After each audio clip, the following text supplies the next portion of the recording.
Again? Mm-hmm. Can we try it again? Hey guys, it's the second episode ever of Sidequest Cafe, and we're so excited to talk to you all about more RPG stuff. Specifically today, we are doing more Final Fantasy 15. How's that? Welcome, guys. Welcome back. I hope you guys enjoyed the first episode. My name is Blacklightattack, for those of you who don't know me. And that's Kung Fu Cut. Hello. You can call me Kung Fu or Fufu, in case you don't know. Fufu and you can for call short. him Blacklight or Blah. Blah for short. Either one, Fufu or Blah. And if you guys aren't following Fufu already, you definitely should be. If you weren't here for the last episode, for the first episode, then basically what we do here is every 2 weeks or so we come together and talk about an RPG that we've been playing through. Mm-hmm. And the last episode we decided to start on Final Fantasy 15. Mm-hmm. The newest Final Fantasy had just come out at the time, or it was just about to come out. It wasn't even out when we did the episode. Right. We were doing it to kind of like show or talk about our feelings on what we think might happen. So just kind of like preceding the game coming out, just like building up hype and stuff. And then we figured we would check back in once we had some actual in-game experience with it. And now we could like talk more about it.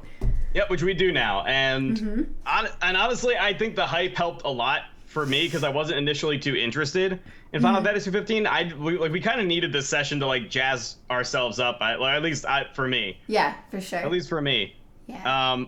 I wasn't really feeling Final Fantasy 15. I didn't really see how it was a Final Fantasy, but I'm really glad we got together and watched Kingsglaive and then talked about same. it. Oh, same. Oh my god, I'm so glad we watched Kingsglaive because now when I see stuff happening in the game, Right? I'm like, I know what that was. Like, I get the reference. Like, I remember that part. It's great. Yeah, we're gonna have to talk about that when we get to the proper discussion. But for those of you guys who are just joining the show for the first time, make sure to show up every 2 weeks or so. We are going to be changing our schedule a little bit around the holiday season to accommodate for the holidays.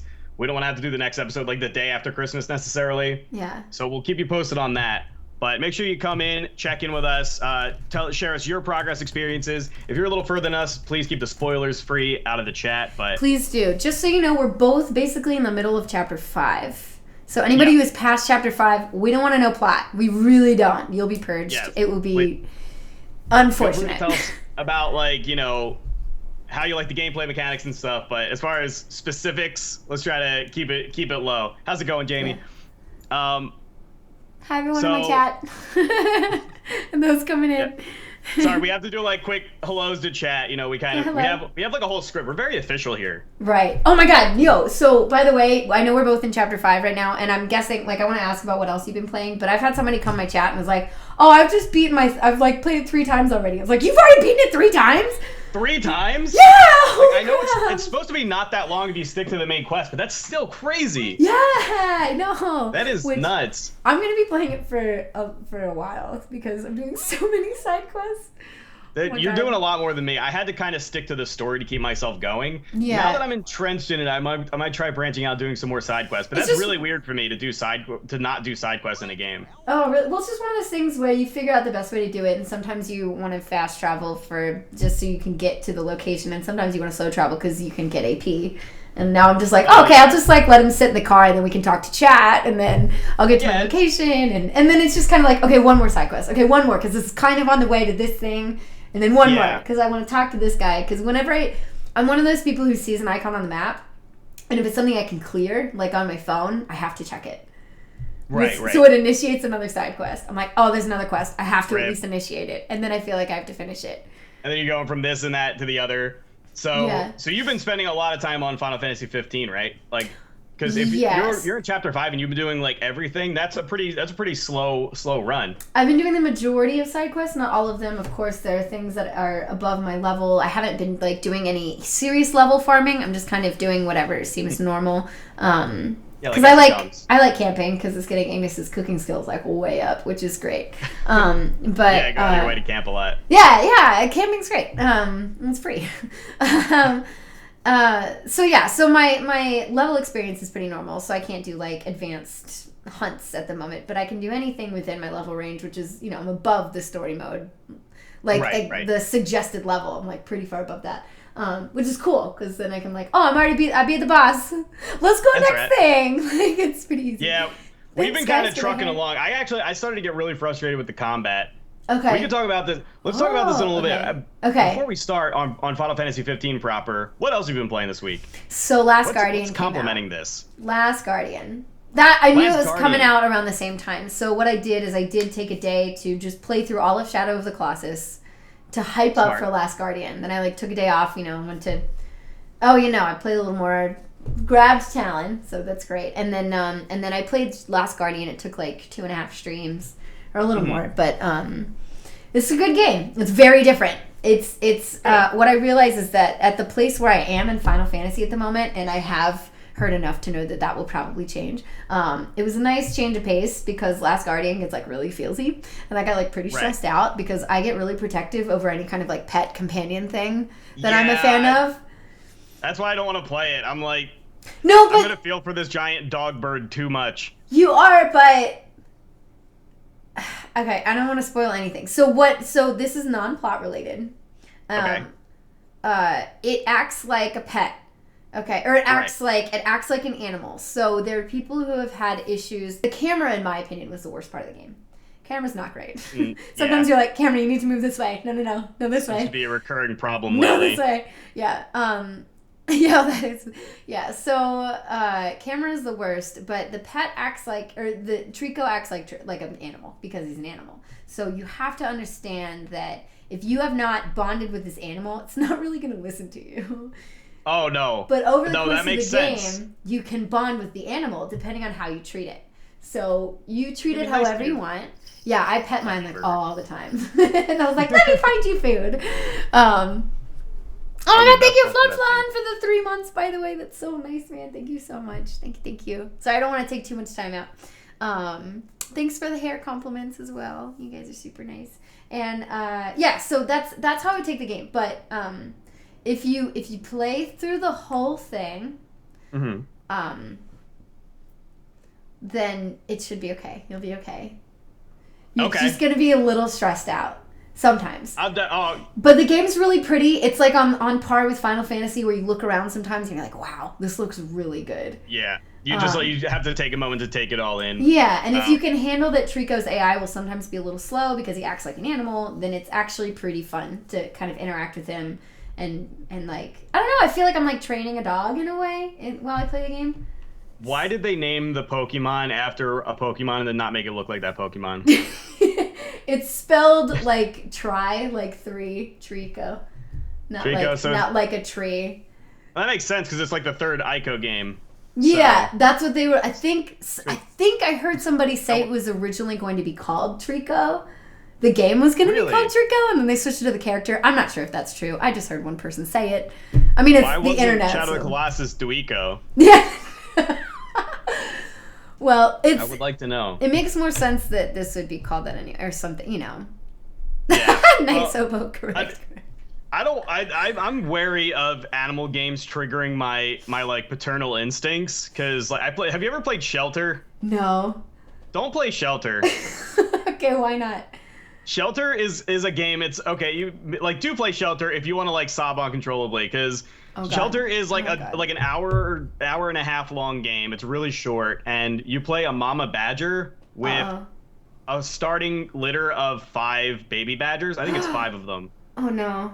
And then it's literally like their adventure across the wilderness. Like they just have to migrate rather. And they can totally die. 100% they can die. It's like how many of them can you keep alive through the thing? It's like brutal nature stuff. Oh god, I can't do that. See, I can't even like play Pikmin because I feel really bad when the Pikmin die.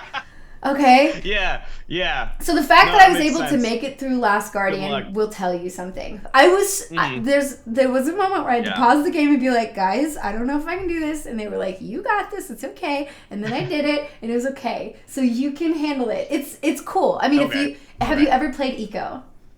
No, I haven't. But you have played Shadow of the Colossus. Right. Eco's it's a different style of game. It's more of a puzzle adventure game.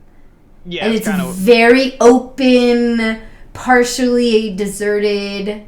Right. You're just exploring a giant area and trying to figure out how to get through it because you need to get out. Really, like that's pretty up my alley. Yeah, I think that's like both Eco and Last Guardian. So you can always play Eco first. Actually, you should play Eco first because if you did a long stream, you can do it in one stream. Yeah. Yeah. Play Eco. I know it's a pretty short one. Yeah, play that and then see how you like it. And if you like it enough, you're going to like Last Guardian more, I think. Okay. Okay, cool. Yeah, because Eco, it looked you're pretty dealing... similar in concept. Eco, you have a companion that's like useless, but she's cool. And then Last Guardian, you have a companion and you actually like work together. So that's what I would say. Yeah. And in Shadow of the Colossus, your companion is the horse. Yes. He's very useful. I've heard it's a she, and aggro is the best. I mean, she's totally drunk the whole game, but like she's awesome. She's just so like drunk. Horses. She's drunk. Just like my other favorite horse is BoJack Horseman, and he's drunk all the time. Yeah, exactly. Yeah, man. Okay. Best horses. Will we gain HP and MP with each episode? I have not. That would be up to the artist, who might be me, and not really. We've both been really busy these past 2 weeks. We haven't had much time to coordinate. Yeah. And that's one thing we kind of overlooked. We did talk about doing that though. Yeah. There's a chance that could become a thing. Yes. Depends on what kind of experience we feel from this talk show overall. You know what I mean? Exactly. Okay. The last one was the intro quest. We'll see if we get some experience now that we're venturing forth. We haven't actually started yet. Yeah, it was like intro cutscenes for the first one. Exactly. You didn't get any experience for watching Kingsglaive. Yeah. Okay. So tell me what you've been doing. I've been playing Bloodborne. A lot of Bloodborne. Okay. Aside of pretty much Final Fantasy 15, Bloodborne, a little bit of Overwatch, but Overwatch has shifted. I play a lot of competitive Overwatch, and if you play competitive Overwatch, it's shifted to a point where it's just like a stally game now. They've affected the pacing of the game a lot via character balance. Okay. So I'm backing off of that a little bit. Okay. Bloodborne, on the other hand, though, is like technically a JRPG, funny enough, but it's not very... So Bloodborne, for those of you who don't know, is like the PS4 exclusive Souls game. Yeah. It's similar to Dark Souls, much faster paced combat. It's set in like this Victorian England werewolf setting. It later gets influenced, all of a sudden there's H.P. Lovecraft influences, and like Cthulhu monsters start appearing. Yeah. It's really gory, freaky, amazing. It's possibly my new like second favorite game behind Final Fantasy VII. Oh, cool. Wow. That's like saying a lot, man. That's cool. It's really, really... I was reading I think I told you about this, Fufu, where basically the storytelling is not... They never really outright tell the story. They only have like really vague cutscenes where you don't really know what's happening. Yeah, you said Yeah, it's totally intentional. Okay. Yo, thank you so much for that tip, whoever that was. That was... Yay! Artie, thank you so much for that $10. Artie's dropping some parappa references. Me too! Thank you so much! Thank you so much, Artie. And whoever that was for Fufu. Thank you. Thank you, guys. It was Artie as well. Oh, Artie as well. It was Artie on both of us. Artie, thank you so much for supporting both of us. Artie, you're rad, man. M-I-X, the flower in the bowl. It's a Parappa the Rapper reference. Okay. Me and Artie really like Parappa, and that just got remastered, by the way. That just got like a remastered re-release on PS4. It's like a 20-minute game. Oh, cool. Okay, cool. So anyway, it's got a really cool fill-in-the-blank style of storytelling where they intentionally tell you very little via cutscenes and dialogue, and you're kind of like wondering who everyone is talking about at the time. And you can only really piece together the story by reading like item descriptions or going out of your way to explore like even stuff that has no text to it. You might have to like look for hints in the geography or hints in the architecture. To like help you with the story. Yeah, just to fully piece together the lore. Okay. Or you can be like me, play the game once, have no idea what's going on, and then watch a 15-minute YouTube video of a guy who breaks everything down for you. Yeah. But that actually got me into lore hunting myself, and Bloodborne has some of the coolest, darkest lore out there. It's got so many cool, like, twisting storylines that you could totally miss in your first playthrough. Okay. Interesting. And that's been such a cool... It's been a really cool contrast between Final Fantasy 15, which has a much more traditional, overt way of telling its story. Yeah, it's like, here's plot. Right, exactly. Yeah, just here's plot, and then... Orange quest means plot. We'll show you. Yeah, exactly. Yeah. Follow the orange, get plot. Yeah. It's like the total opposite. Yeah. This is making me super curious about Breath of the Wild because I've heard it's going to be more like that kind of Souls experience where they're not giving you direct plot. So I'm wondering if it's going to be like I'm wondering if it's going to be a mix. I assume it's going to be kind of a mix. So they're not going to be as vague as like a Souls game would be. I don't think. Yeah. I doubt it. I think that would be too much of a change for typical Zelda fans too. Yeah. I wouldn't want that. But you do have to go and explore different areas in order to unlock plot instead of like having the game guide you somewhere. I really like that because I think that one, Miyamoto is really good at storytelling when he sets his mind to it. Two, and he's the one that's still heading up Zelda now, right? Like he retired as CEO of Nintendo to work exclusively on specifically Zelda almost, or he heads up Zelda, I think. Okay. I need more details. I don't remember. But also, yo, CM Stud, thank you for the 16 months, my man. Guys, put some love in the channel, please. Some love in the channel for Artie. Some love in the channel for CM Stud. Here, I'll hold this up for your subs. Thank you for subbing to Blacklight. Thank you, Fufu. Fufu's got our love for us. I've got all kinds. Actually, I can get my Chocobo plushie. I grab that. But so think about the overarching story of Zelda. Like, not just the story in one game, but when the Hyrule Historia was released and they released the whole timeline, that's very Souls-like. That's extremely, like, you would maybe say the opposite because Zelda came first, but that's exactly the kind of thing where it's like, holy crap, all of the hints were there. We just never really connected the dots. Yeah. Because individually, Zelda's usually a pretty straightforward story. I would love to see that experience condensed into one game. I think they could do that really well. Yeah. Yeah. That's mostly what I've been playing. That's I kind of want to learn more. Okay, cool. Okay. I would love to see a little bit more, because I think there was a little bit of a Souls influence in Final Fantasy, at least in the combat. I would like to almost see that, see if they could experiment with that. Oh, yeah. I love the way the director talked about it. Just to touch on this real lightly, he basically said that he would read, when he was growing up, he would read books that he didn't fully understand, and then fill in the blanks himself, and that's how he started to understand stories and kind of think outside the box. And he wanted to recreate that experience for players. I just think that's so cool. Yeah. Such a different way of telling a story. Yeah, I agree. That's like why I like playing all kinds of different games like this. Like, being variety is super fun because then you have different experiences. And like, as much as I love certain series, like being able to branch out, like I didn't play, the whole Team Eco set of games until like last year for the first time, I think. Last year or 2 years ago.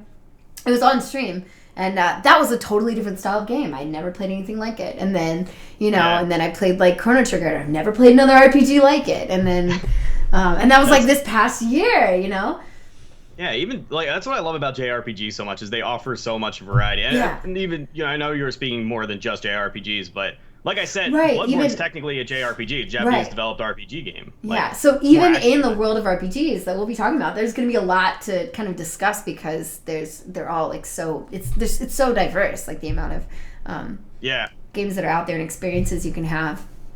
It really is. Which it really is. So then your experiences with 15. Tell me more about how you like it. Or you can finish your thought and then tell me more. No, I was done. I was done finally.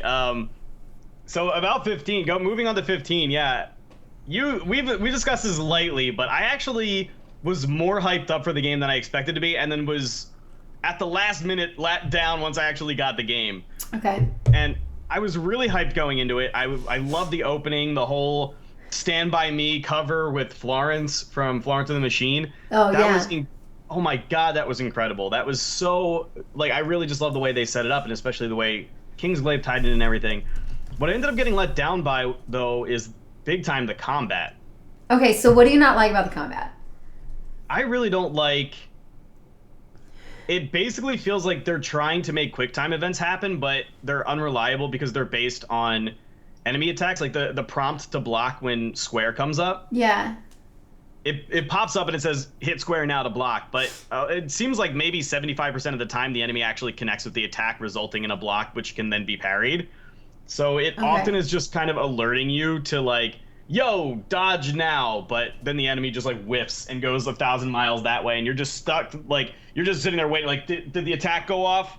What's going on? Because like it's kind of hard to even tell what's going on sometimes, because often combat is extremely cluttered. There's like, 4 of your allies running around, 3 you and then 3 allies, in addition to maybe like 6 or 7 enemies who are all just running all over the place.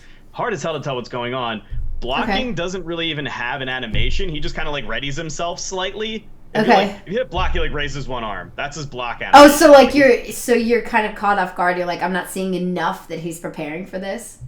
Exactly. Like I don't feel like I have enough tactile feedback to really fully understand what's going on in the heat of the moment. Okay. And it's also especially because you can't block in the middle of an attack. if you're swinging your weapon, yeah, that's my biggest. That's like one of my biggest issues in combat because I like using my like broadsword, like greatswordy item a lot. Oh yeah, and it's so slow. So like it's usually really strong, and it certainly against and also against certain types of enemies. But at the same time, it's so slow that like it's like oh block now. It's like I literally don't have time to do that. It will not. Yeah, like that's not gonna happen. But on the other hand, you can cancel out of any attack animation into a roll. Yes. Which is sometimes useful. Sometimes just puts you into danger again. But it's generally like. So that's kind of where I said they took some influence from Dark Souls, I think, is where you have to be really careful about the timing of your weapon, you know, how long it's going to take to execute an attack once you swing it. That's a huge Dark Souls thing. It makes you think about how much you're investing into an attack. Final Fantasy does it in a way, though, that, like I said, it's so cluttered. Like, Dark Souls is always careful to represent, wherever it can, a very clean picture of your battle. You know, even if there's a lot of enemies, you can still see yourself because it's a close-up combat game. Final Fantasy 15 just kind of, you know, just immediately as soon as combat starts turns into a mosh pit, and then it's like maybe I'm swinging my sword, maybe I'm not. So I end up spamming dodge roll a lot, but then I don't know. Maybe I'm just not feeling the combat correctly. Okay. It is their first time trying action like this, though. Yes, but you know they've made games that have action kind of sort of similar to this. Yeah, Kingdom Hearts is the obvious Kingdom comparison. Hearts, which I do have experience with. So I guess I think the difference is that I'm a bit more used to this kind of more cluttery battle feel because that kind of happens in Kingdom Hearts as well. It's not that bad. I think Sora tends to move a little bit quicker than Noctis can. Maybe because it's more of a cartoony style. I think all his attacks are quicker. Yeah. Yeah. It's like more responsive controls almost. Yeah. Maybe they're just trying to make Noctis seem slightly more humanistic, like realistic. Yeah. I'm not sure, but so I'm kind of used to like the clutteredness because like Donald and Goofy just fucking run everywhere in Kingdom Hearts, and you're like, what are you doing? But you can like set them to like focus on whatever enemy you are, and I think you can do that with your characters as well.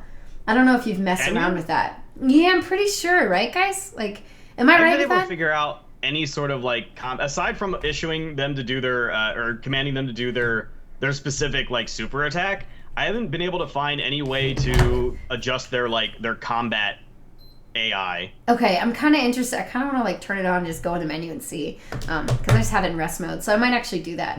But I don't know. Like I use their tech bars enough where like that hasn't been a huge issue for me. I kind of found that sort of balance that I like, and like I just kind of let them do their own thing. I'm still trying to figure out my own preferred method of battle, you know, of like what I want to do in battle and like how to make sure I defend myself enough. I think I'm a bit more aggressive than you are because you say you roll a lot. I kind of normally see the thing is I'm aggressive, but I roll a lot so I can stay in on enemies. Okay. And that doesn't always work because a lot of times like you'll block an attack and then assume you're going to get the counter, but the enemy is going to like come in with another one. I don't know. I try to like roll around the enemy to get at their backside a lot. Okay. I'm constantly going for the blindside damage. I try to like phase behind them instead of roll behind them. Usually that helps you be quicker. Actually, if you hold circle and then you hold a certain direction, he'll just he does this weird like shifty movement, and it helps him get behind an enemy quicker. Mostly when you're holding like lighter weapons, it's really easy for him to kind of like phase. Like, he phases quickly behind somebody. There honestly might be, like, specific combat mechanics that I'm not really playing with. Yeah. That I'm overlooking, and that's making the combat feel clunkier than it is because I'm not using, like, all the tools at my disposal. I definitely do have a problem where I don't use cooldowns nearly enough. I always, like, hoard my cooldowns. So things like the limit bars or Noxus's, like, super king mode gauge, whatever that thing is called. You know, I'm still learning how to use the Royal Arms stuff. That was interesting. I actually didn't like the Royal Arms at all at first. Yeah, I didn't. Well, it's just like, it's sucking my HP. Why would I use it? Exactly. It's like it didn't make a lot of sense. But then once you actually try using it, once you get a couple of the really good ones and see the stat boost that they give you, it ends up being worth it. Yeah, I need to switch mine out because I still have the first one on there. Because I didn't really use it much, so I gotta. I think the first one you get is that axe, right? No, the first one you get is a sword. Oh, okay. Okay, yeah. I think it's like a caster sword or something. I'm gonna It's go like Sword back. of the Prophet. Let me run. I'm gonna jump into. Okay, I'm gonna jump into my gear, and I'm gonna go over. Okay. This guy's Tempest. Okay. And that was kind of an interesting. One thing I think about the story, and like while I'm on the criticism, I'll talk about what I like about the game pretty soon, because there is a lot that I do like about the game. Right, but go ahead with criticism, because I think you might have more than I do, because I like stuff really easily. So. Yeah, this is definitely our like the whole reason we came together is because you like stuff and I don't. Like, yeah, exactly. But basically with the combat, crap, now I already forget what I was gonna say. Oh no, okay, I remember now. We were talking about the king weapons. I think it's kind of off-putting how often the game like quickly transitions into like video gaminess, if that makes sense. Like it sounds kind of funny to say about a video game, but it goes from being this like really human, like, you know, portrayal of these four dudes or their interactions, and it's just this really nice like adventure about driving around with your friends, and then all of a sudden it's like collect the 7 mystical tombs, and then like it's just like everybody's just cool with this. It's like, oh, so we just go around and find the tombs, and it just happens like really abruptly, where all of a sudden it's like bam, video game time. Yeah, like it transitions from movie to video game too quickly. Okay. Instead of blending, you know what I mean? I can see that. I mean, I think that was probably something that they were struggling with. They're with the whole trying to make this more realistic, or just, you know, more upgraded. I don't know. I'm not sure the right term to use here. But yeah, with the finishes that they were using and the kind of plot they wanted to go with, mixing it enough to make it like that an interactive video game style game, I'm sure it was kind of hard to find a balance.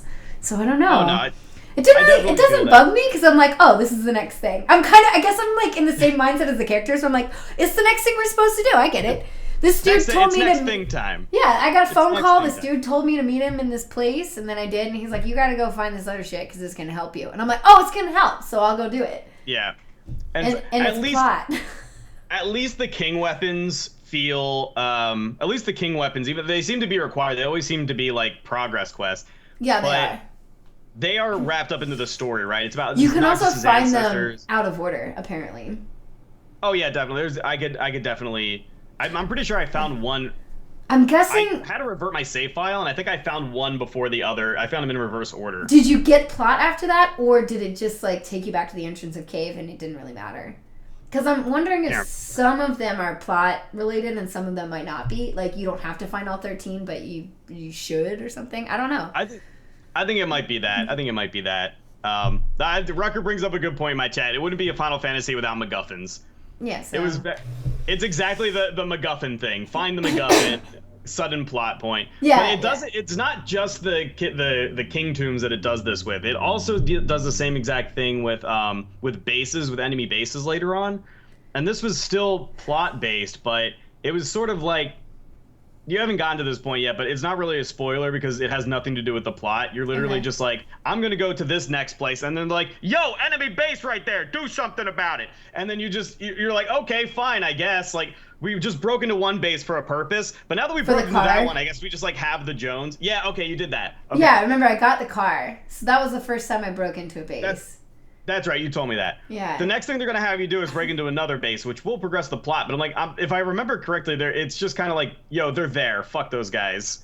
And yeah, I don't know what, like, once we broke into a base, we just have to like keep breaking into bases. They just kind of like keep coming up with these almost like lazy reasons for us to go do video game stuff. And I feel like it just could have been worked into the plot a little bit better. Okay. We could have had more reason. Okay.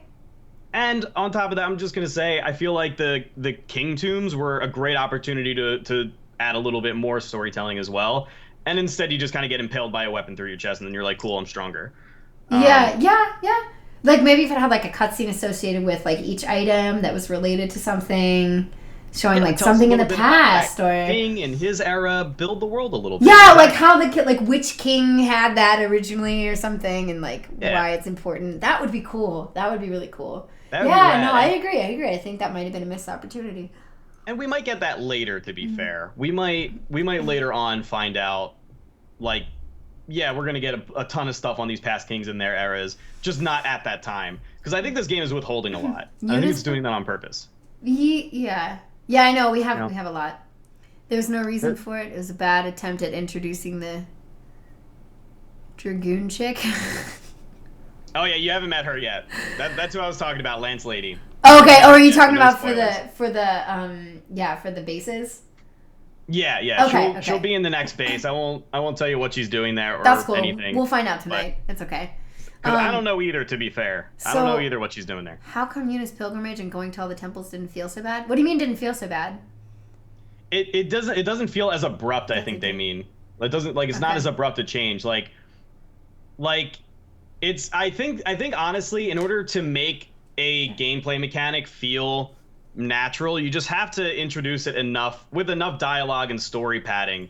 And I think they did that well in Final Fantasy X, where it's basically we have to stop in at all these checkpoints and pray at all these temples because it's part of her pilgrimage. Exactly. Yeah. Right. It's part of her pilgrimage, and they do explain that with the king's weapons, where he has to inherit the power of his ancestors to help him fight the Empire. Yeah. But that's all they ever explain of it, and then you're just kind of left to collect these. When really, I feel like I'm not having that hard a time fighting the Empire without these. You know what I mean? Yeah. I agree. I almost never use them.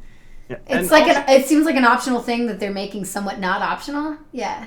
Right, exactly. It just feels very collection questy, and I don't know. Well, maybe it'll come in later in the game. Maybe those things will be necessary late game. We need them for kingship reasons. It's whenever it's. So. I mean, it's kind of plot convenience in the same way some Zelda temples are, where you have to do this just so you can become stronger. Because that's what the gods are telling you to do. And you're like, oh, shit, okay.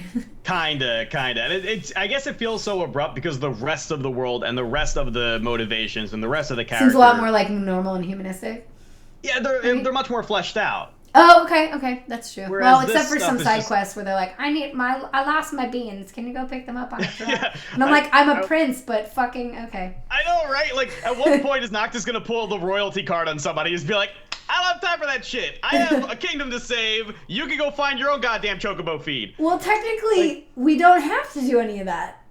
Exactly. And the funny thing is, I would say the game is good enough to kind of acknowledge that every once in a while. They'll be your buddies will be you think they'd ask somebody else to do it, or they're trying to goat you into it, or I often feel better about a game if I exclaim a question about what we're doing, and then the game does too. Yeah, that's actually happened for me in this game. That's happened for me. I'm like, why is this happening? And they'll be why is this happening? And I'll be like, thank you. It's happened 3 times. It's oh, okay, I'm not supposed to know what's happening. We're all confused. I feel feeling on the same page as the characters is great. Yes, it's good because you're okay, cool.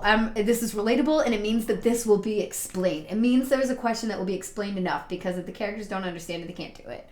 And if it's not explained in this game, then these people are just bad at making a game by addressing a question and then not answering. Yeah. I did, speaking of the side quests and the things that they hand out to you, I did feel a little bit like the game was phoning in, world building a little bit more in, so for example, the Chocobo guy gives you a quest. He's just... NPCs in general feel really mannequin-y to me. They feel really rigid and personality-less. And the Chocobo guy, you've been to the Chocobo track? I've done a bunch of his stuff. Yeah, I have custom-colored Chocobos and renamed mine, and I love her. Yeah, and to be fair, this is totally something a Final Fantasy game would do. This isn't that weird a thing, but right. I started making fun of him because it was just hey, I'm the Chocobo NPC. You know what my interests are outside of my job? Only Chocobos! Yeah. This guy has nothing else going on in his life. He's when I'm not tending the Chocobos at home, I'm watching random wild Chocobos. I'm worried about a random it's the same thing with Cindy. What's that? It's the same thing with Cindy. Let me do this one thing for your car. Why do you care about my car? You're I've heard about all this stuff for your car. I was going to go get it for you by traveling 8,000 miles. And I'm why are you doing this? She will go to the end of the earth for your car. Yeah. No, that's totally true. She's the same. She's another character who's, in my opinion, very one-dimensional. A lot of people have liked her so far, but there's not really anything to her. She's just, she's the worst example of a female in a video game that I can think in this game. She's the worst. She is my least favorite example of what a female should be in this video game. I'm just why are you doing this? Let me take care of your car repair station, and then just like a Southern stereotype, and she doesn't offer anything but like and in half an outfit. What's that? And in half an outfit. Those are fucking hot pants. Those are not shorts. They're hot pants. Half of her ass is showing. I'm just saying. No, seriously. It's half of her ass. I know some of you guys don't mind. Some people are like, yo, let us look. And I'm like, that's fine. You just have to acknowledge the fact. You just acknowledge the fact. I'm mixing words because I'm upset. No, it's just, you have to at least acknowledge the fact that they're not shorts. They're hot pants. It's fine if you want to look. Okay? Let's make some distinctions. And she's clearly had a boob job. I'm just saying. They do look very fake, yeah. Nobody very rigid. sits like that. If you like it, that's fine. I'm just saying it's there. It's a thing. It's a thing. More power to you, Cindy. That was her first upgrade job. She did that in the garage. It's just the fact that she's like the first character you see outside of the city. I was like, really? Yeah, dude, that's she like really ambushes you. That's like our first real example of females in this game. And I'm like, oh, thanks. But then you see Luna and I'm like, you fucking rock. Luna's pretty sweet so far. Like, we haven't seen much of her, but we know that like her and Noct grew up together. We know that I really like her weird like celestial emissary lady that shows up and talks to you sometimes. She's cool. I really like her. Yeah. She's mysterious. I want to know, like, I always like those kind of like, she didn't have much personality. It just, it kind of, what's going on with her. It kind of adds like an extra link between the relationship of Noctis and Luna. Because you see they have a childhood, but now like the way that they have these links that they're still communicating, it's like, oh, it doesn't seem like just an arranged marriage. Like there's more here. You can tell that he cares. It's good because it's building their relationship that helps us connect with them and like why it's important to get to her and make sure that she's okay and all that stuff. Yeah, exactly. It makes us feel like we have good motivation for our characters, and that's important. Yeah, and like the dog that goes back and forth. That dog is fucking talented. If he can find her and him over and over, even when he's changing location, that's impressive. Have you seen the I forget what it is. At some point it might have been a loading screen or something that tells you that those dogs are actually also spirits, and that's why they're always able to find. Oh, like, no, I didn't see that. Oh! Yeah, it was something really small. It was like a loading tip or something. Yeah. And it says that even though they look like dogs, they're actually celestial spirits that like represent the gods or whatever, kind of like the one lady is, but they carry messages between the two of them. Okay, but we can still. Oh, but everybody can see him. Oh, that's cool. Aww. Yeah, exactly. I mean, it also explains a really big mystery from Brotherhood. Once you watch that. Oh, okay, great. Not a really big. Well, then there's something in Prompto's story about it. Cindy's the mechanic from GTA 5. That's funny. But about Cindy, like, she's really obviously eye candy because we have Sid there, like right there, and Sid is always the guy that operates on your vehicle in Final Fantasy games. Whatever guy is named Sid. Right now he's just like, fuck it, I'll do your weapons, but I don't care about your car. He's like, I'm gonna sit over there while my hot granddaughter does all the other things. He's like, you can just look at her. Yeah. I don't really. Yeah, she feels really shoehorned in, and it's not really the way to introduce like a female mechanic. It's not. Make her look more like what's her name from Full Metal? Trigger? From Full Metal. Oh yeah, or you could do her too. Full Metal Alchemist. Show. Oh, Full Metal. Oh yeah. Not Wendy. What's her name? I forget her name. Oh my god, what's her name? You guys help me. That's why I originally got my earpiece like right here. I used that too, just so I could have earrings just like her. And her name is. Chat will help. Chat, help us, please. Go ahead. The love interest name in Full Metal Alchemist. It's fine. No, that's a good female mechanic. Like, same can be said of, and I forget her name too, from Chrono Trigger. Yeah. Yeah, why didn't they name her Sydney? If she's supposed to be the female Sid, why isn't her name Sydney? Winry! I knew I was close. Not Wendy. Winry. Thank you. It was one. I was like one letter off. Nope, that was like 2 letters. It's whatever. I couldn't remember. Thank you. I'm sorry. My brain forgets random words sometimes. Thank you, everybody. I appreciate it. I'm dumb. I got it.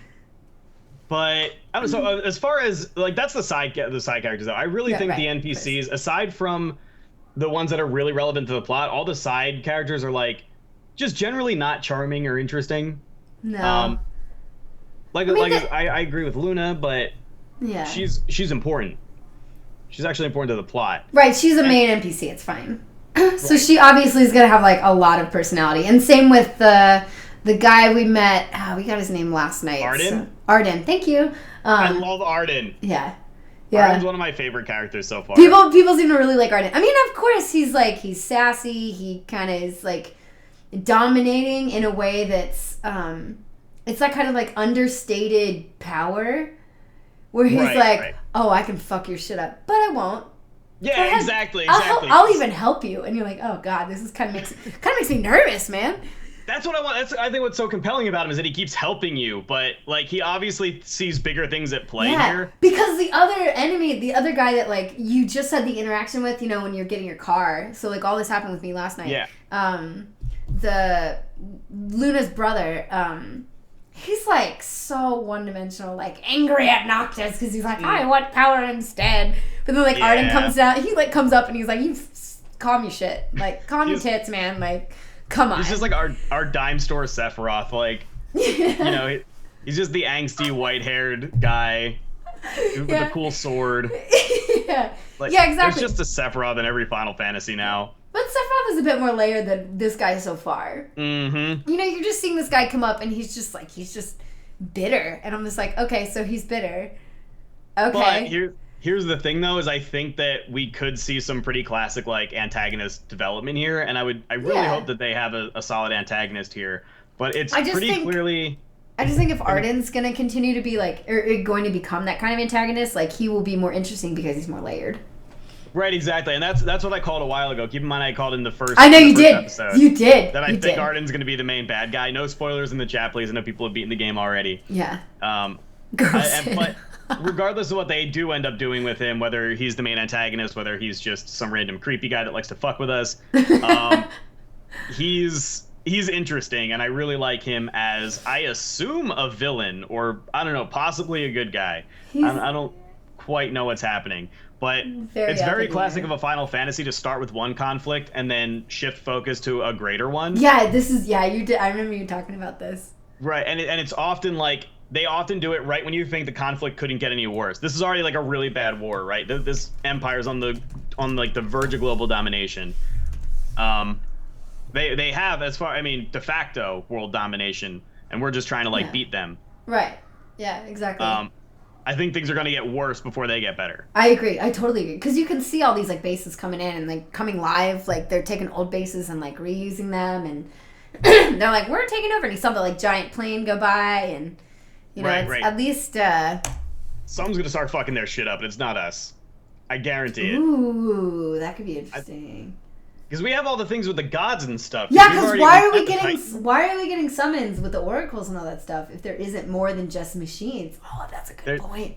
There's something going on here. I think it's gonna be some kind of climax of maybe gods versus demons, because the Empire is not shy about using demons, whereas we're going around collecting the favor of the gods. That's true. The demons. We just totally forgot about the fact that demons are becoming more and more apparent at night. And people are afraid of going out, but that didn't used to be the case. So, what the fuck is going on there? And it probably has no coincidence. It's probably no coincidence that the Empire also uses them in combat. Like, they could be escaping from the Empire like drop ships. Maybe they're not properly recollecting the demons. Maybe they're repopulating out in the wild. They could have just totally been fucking over these regions that they're conquering by releasing demons into the wild. Yeah. But it could also be something more than that. Often That's demons true. come. But how would they get the ability to do that? Exactly. I honestly think they're maybe being manipulated, or maybe doing the fantasy equivalent of all that stuff they did in the 1600s, where they just introduced random animals to different ecosystems and destroyed the ecosystems. They might be doing that. You know how scientists thought that was a good idea? Yeah. Yeah, maybe. I think that might be what they are doing, where they're just like, hey, war tools, go get them. Oops, destroyed your entire ecosystem, and now you're being ransacked at night, and children are being carried off under the cover of darkness by snake women. Sorry about that. I think that's possible. I don't know. I think it's a bit more calculated than that. I do. Could be. Because if you have that random potential evil, like Arden, if he's got that kind of evil quality about him that will come out later, then I think maybe he's connected with them somehow, because he seems like he's really in the know with fucking everything. Yeah, he seems a little bit above it all, right? He's definitely calling shots from a high place. And I'm guessing here, this is a theory of mine that I'm just putting together this second. Guys, we don't want to know if it's true. Yeah. We don't want confirmation on this or not. But you know how like we met that lady and we have the dogs and they are spirits that represent. They're not gods, but they are messengers of the gods. Do you think he is? I think he's a messenger for the demons. I think he's the demon version of that. That's interesting. Oh, if that's not true, that's gonna be kind of sad. I also totally have a theory that Ignis is a messenger of the gods. No man is that perfect. No man can cook like that in the wild. He is the perfect butler. That's hilarious. Oh and my God, I think he was that. sent by the gods to protect Noctis. That's hilarious. That would mean Prompto's totally a demon because I have the most demonific, like demon-ish photo of him. It's so fucking funny. Demonic. Oh my God. Demonic. Thank you. See, look, I just lose words. When I talk too much, I lose more words. They just disappear. Yeah. Happens to me all the time. Hilariously demonic picture of Prompto taking a selfie and the guy's in the car and his eyes are completely black. It's at night and his eyes are black and his mouth is open because he's smiling and his mouth is black and he's like, oh my God, some of Prompto's pictures come out so fucking scary, don't they? So terrible. I also saved a really hilarious terrible selfie of his yesterday. It's the selfies that always go wrong. His smile is so like crooked. Every selfie he takes, he's like, oh yeah, Prompto, what are you doing? That's not a face. Yeah, I know. He's trying, man. Remember, he was awkward. So speaking of that, he's trying. You have the background from Brotherhood, but if you don't watch Brotherhood, what happens is in the game, at one point I stayed overnight in like a caravan. It might have been the first time I stayed in one because I had to with Arden before you go to the center of the crater thingy. Yeah. And you have like it spurred one of those random things, you know, when one of your teammates will come up to you and be like, let's do this thing in the morning, you know, like before bed or in the middle of the night or something. They'd be like, let's meet in the morning. Instead, this was kind of like in the middle of the night, and Noxus is just like sitting up on the top of a building, like in front of a billboard, and Prompto comes up and sits with him, and then I kind of spurred him on to talk. You have a few opportunities to kind of spur him on because he seems like he wants to talk about something, and then he talks about like, you know, their past a little bit and why he didn't talk to him for so long when he was a kid and like how he felt like he didn't fit in and he's never really had a place and like even now he doesn't feel like he's really meant to be part of the group in a way, but he constantly refers to himself as a plebe. He's like the one who's not really, because like Ignis he obviously works for the government and protects Noctis more or less. Gladio's literally his shield. Yeah, Gladio is the king. Yeah, I like when some guy. Dude, when Gladio talks to Noctis when you're like in the middle of running from Titan, and then he's like, yo, this is why I'm being such a dick. It's for your fucking benefit. And Noctis is like, I love that. Yeah, 50% up for my attack. Let's go. And I'm like, holy shit. It lit a fire in his heart. I really liked that moment. I was like, do that more. Yeah, that was awesome. I really liked that. It's kind of like these moments of background. Like now I just need one with Ignis because I've experienced it with the other two. It's really nice. Yeah, I haven't gotten the Prompto one or the Ignis one. Well, yeah. So I mean, I haven't got anything with Ignis. The most I've gotten is like cooking with him in the morning, and I went and I took photos with Prompto in the morning one time, and I took in front of those like big water dudes. Big water dudes? Yeah, if you're in, I think it's Duscae, and you have like those two lakes next to each other, and those giant dudes who are just standing in the lake all the time. I haven't seen. I don't know. I don't know if I've made it to Duscae. No. You have. It's like back near the Chocobo area. Maybe. It's in the middle of the map. Am I just forgetting something critical here? Okay, if you just look like in the middle of the map, pretty much in the middle. It's the second main area you explore when you have to like run down. I don't know. I just had to do stuff in that area. You might have followed a side quest there, and I'm not there yet for the main story. Did you do anything with the Chocobos? Yes. So you have. Okay, so you've traveled from the topmost road down to the Chocobo Road. And then on your right. Down to the Chocobo Road. Okay, well, it's just, there's an area before, like, the white stuff and the meteor sticking out of the ground. Before that, like, further east of that is, like, two big lakes, and there's, like, a giant monster. at a high level who just like sits in the water all the time and just like eats stuff in the lake, or like they're like dinosaurs. No, I haven't been there. They're essentially like dinosaurs. What kind of monster is it? They're like dinosaurs. I don't know. Oh, they're dinosaurs. Okay. He has a really long neck. Have you seen Kujata yet? Which one's Kujata? Kujata is a giant pig that's sitting around somewhere, and he's friendly, as far as I can tell. He's like a giant wild boar, and he's a recurring summon in Final Fantasy. He's always usually either like a relatively high-end enemy or a summon, and he's he's usually an earth or a multi-elemental like giant pig, and he looks super intimidating. Oh, cool. No, I haven't seen him yet. I've only seen like a giant frog and a giant like chameleon and obviously like big thunderbird. And then and I fought a griffin yesterday, and I kept saying I'm sorry when I was attacking it because it's so pretty, but it was a bounty. And I'm just like, I'm sorry, I don't want to kill you, but I'm supposed to because it's my bounty and it's a side quest. I'm sorry. It's the exact opposite of The Last Guardian. yeah, exactly. Yeah, instead of trying to keep him alive, I have to kill him. I'm like, I don't want to do this. Actually, when you open The Last Guardian, again, it's not spoilers because it's literally the opening credits. They just show like all these kind of hand-drawn images of animals, and then mixed in with the animals, they show like some mythical creatures. So they show like a griffin, and they show a unicorn, and then they show Trico. And then like game starts, and you're like, oh, it's Trico. Hey, it's my bird. Yeah. Mm-hmm. It's my cat dog bird. That's what Trico is. Going back to Ignis and cooking for a second, I'm going to call bullshit on Ignis, because a lot of times I'll buy a recipe, and then he'll snap his fingers and go, aha, I thought of a new recipe. Yeah, I'm like, no, you fucking haven't. Actually, that's not yours. Sometimes he does that. Actually, sometimes he'll really quietly learn the recipe, and he doesn't, like, exclaim anything. So he just, like, copies it down without exclaiming. Yeah, it's usually in the wild when I pick up a new ingredient. He'll do the aha. I always snap with him when he cooks, and... at night. Yeah, his little snapping. It's catchy. I love him though. So as far as all of the characters, who is your favorite? Now that you've played it. It's so I'm hard. making you pick.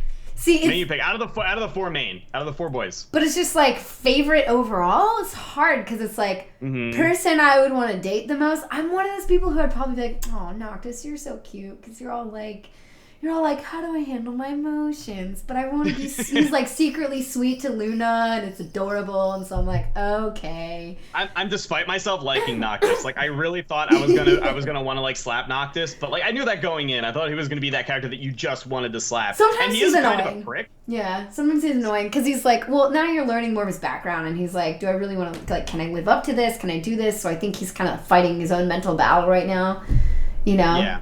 Yeah. But yeah, definitely. But yeah, for sure. Now sometimes he's kind of a douche, and you're like, okay, man, you gotta calm down. And his buddies are like, dude, act better. And he's like, they keep do him I in have line. to?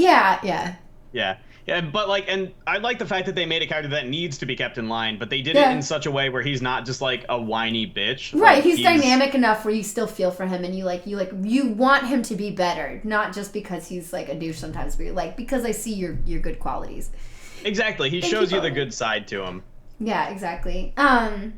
Makes you root for him. Yeah, I agree. There was even a time when I like listened to the radio outside of the, just like at a gas station, people were crowded around, and it was talking about Luna, and then your buddies just are like, I think Gladio looks at you and he says something along the lines of, you can't just get lazy and stop working out when you get older, right? And he's like, what are you talking about? And he's basically saying like, you're gonna be with Luna, you gotta stay in shape, treat her right. And all of his, and all three of them start harping on him for being like, you gotta not be a lazy ass when you're older, or she deserves better. He takes that stuff really well. If that was me, I'd be like, fuck you guys. Like, what? I mean, he kind of says that in a low-key way. He's like, guys, come on. Yeah, please. He does. Kind of what I like about Noctis, and the reason that I don't think, despite the fact that they made him pretty angsty on purpose, the reason I think he comes off really well and he doesn't bother you all that much is because he's pretty apathetic. He's pretty like, yeah, whatever, guys. Yeah, he's very apathetic. Yeah, so he can, even when you have that, like, deep talk with Prompto, it's mostly Prompto talking, and Noctis can, like, you can nicely spur him on, but at the same time, he never says anything super supportive, like, it's okay, man, we love having you here, or, like, you totally fit in. He's just like, Yeah. Yeah. He's just, I understand your concerns, because they're totally valid. Yeah. So he's just like the person. You are a regular pauper. Yeah, it's a person that you can talk to, but you're not going to get feedback from. But he's going to accept you without being like, let me be, I'm going to call it a stereotype, like be a girl and talk to you about all this stuff. He just listens. He's just like, okay. Yeah, to be fair, he seems like a good listener. Yeah. I pissed off Iris because I went out walking with her in the morning, and then she's like, isn't this like a date? And I was like, I can't because I love Luna. I can't even joke. Betrothed. Yeah. So I couldn't even like make light of the situation. And I was just like deny it. And then she's like, come on, you can't even take a joke. And I was like, no, I love Luna. Can I just say, I really like it. Okay, I dislike because I wish they had done a little bit more with this, but I also really enjoy the fact that all of the dialogue prompts are so cut and dry. There's no like, okay, I would like to say this thing. It's like, deny, accept. she's like, oh my god, I'm having such a good time. I really enjoy this. This feels kind of like a date. And it's like, agree, disagree. Actually, with that one specific line, because you could kind of agree earlier, and I would kind of do it if I could. But once it got to that line, it was either like make light of the situation, or like try to put a positive spin on it or something. So I think either way, it was no or like less of a dick no. Yeah.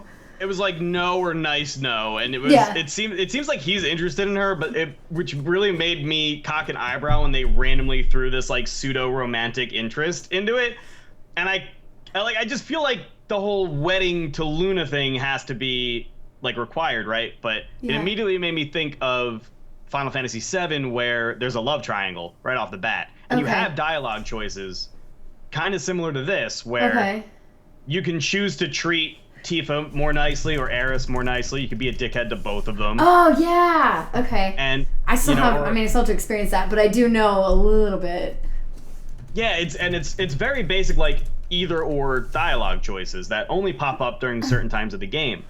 Yeah. I kind of wonder if there's a love triangle, or if like Noctis is just a playa, or if like something's gonna happen to Luna where Iris becomes like the backup love interest, and like how interested Noctis was before whatever happened to Luna might come into play. So you're getting this based on the walk they had in the morning?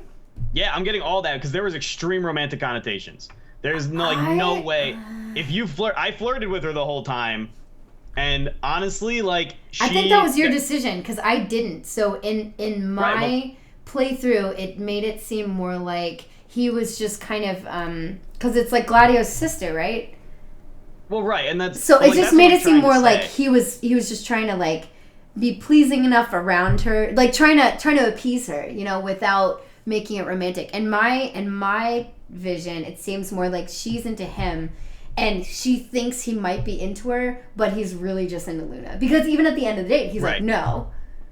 And like, so it's like the game's setting you up. Sorry, just really quick. It seems like the game's setting you up to seem like they might be a better couple. I mean, even their clothes match, and like the personalities could maybe be a good balance. But it's like the game is presenting that that potential for a nice match, but at the same time, he's just like, no, because I have this thing that I don't talk about. I don't tell people how much I like her. I don't talk about it, so everybody else can assume that maybe there's something better out there for me. They just know that I'm supposed to be with Luna, but secretly, like, Luna's where it's at.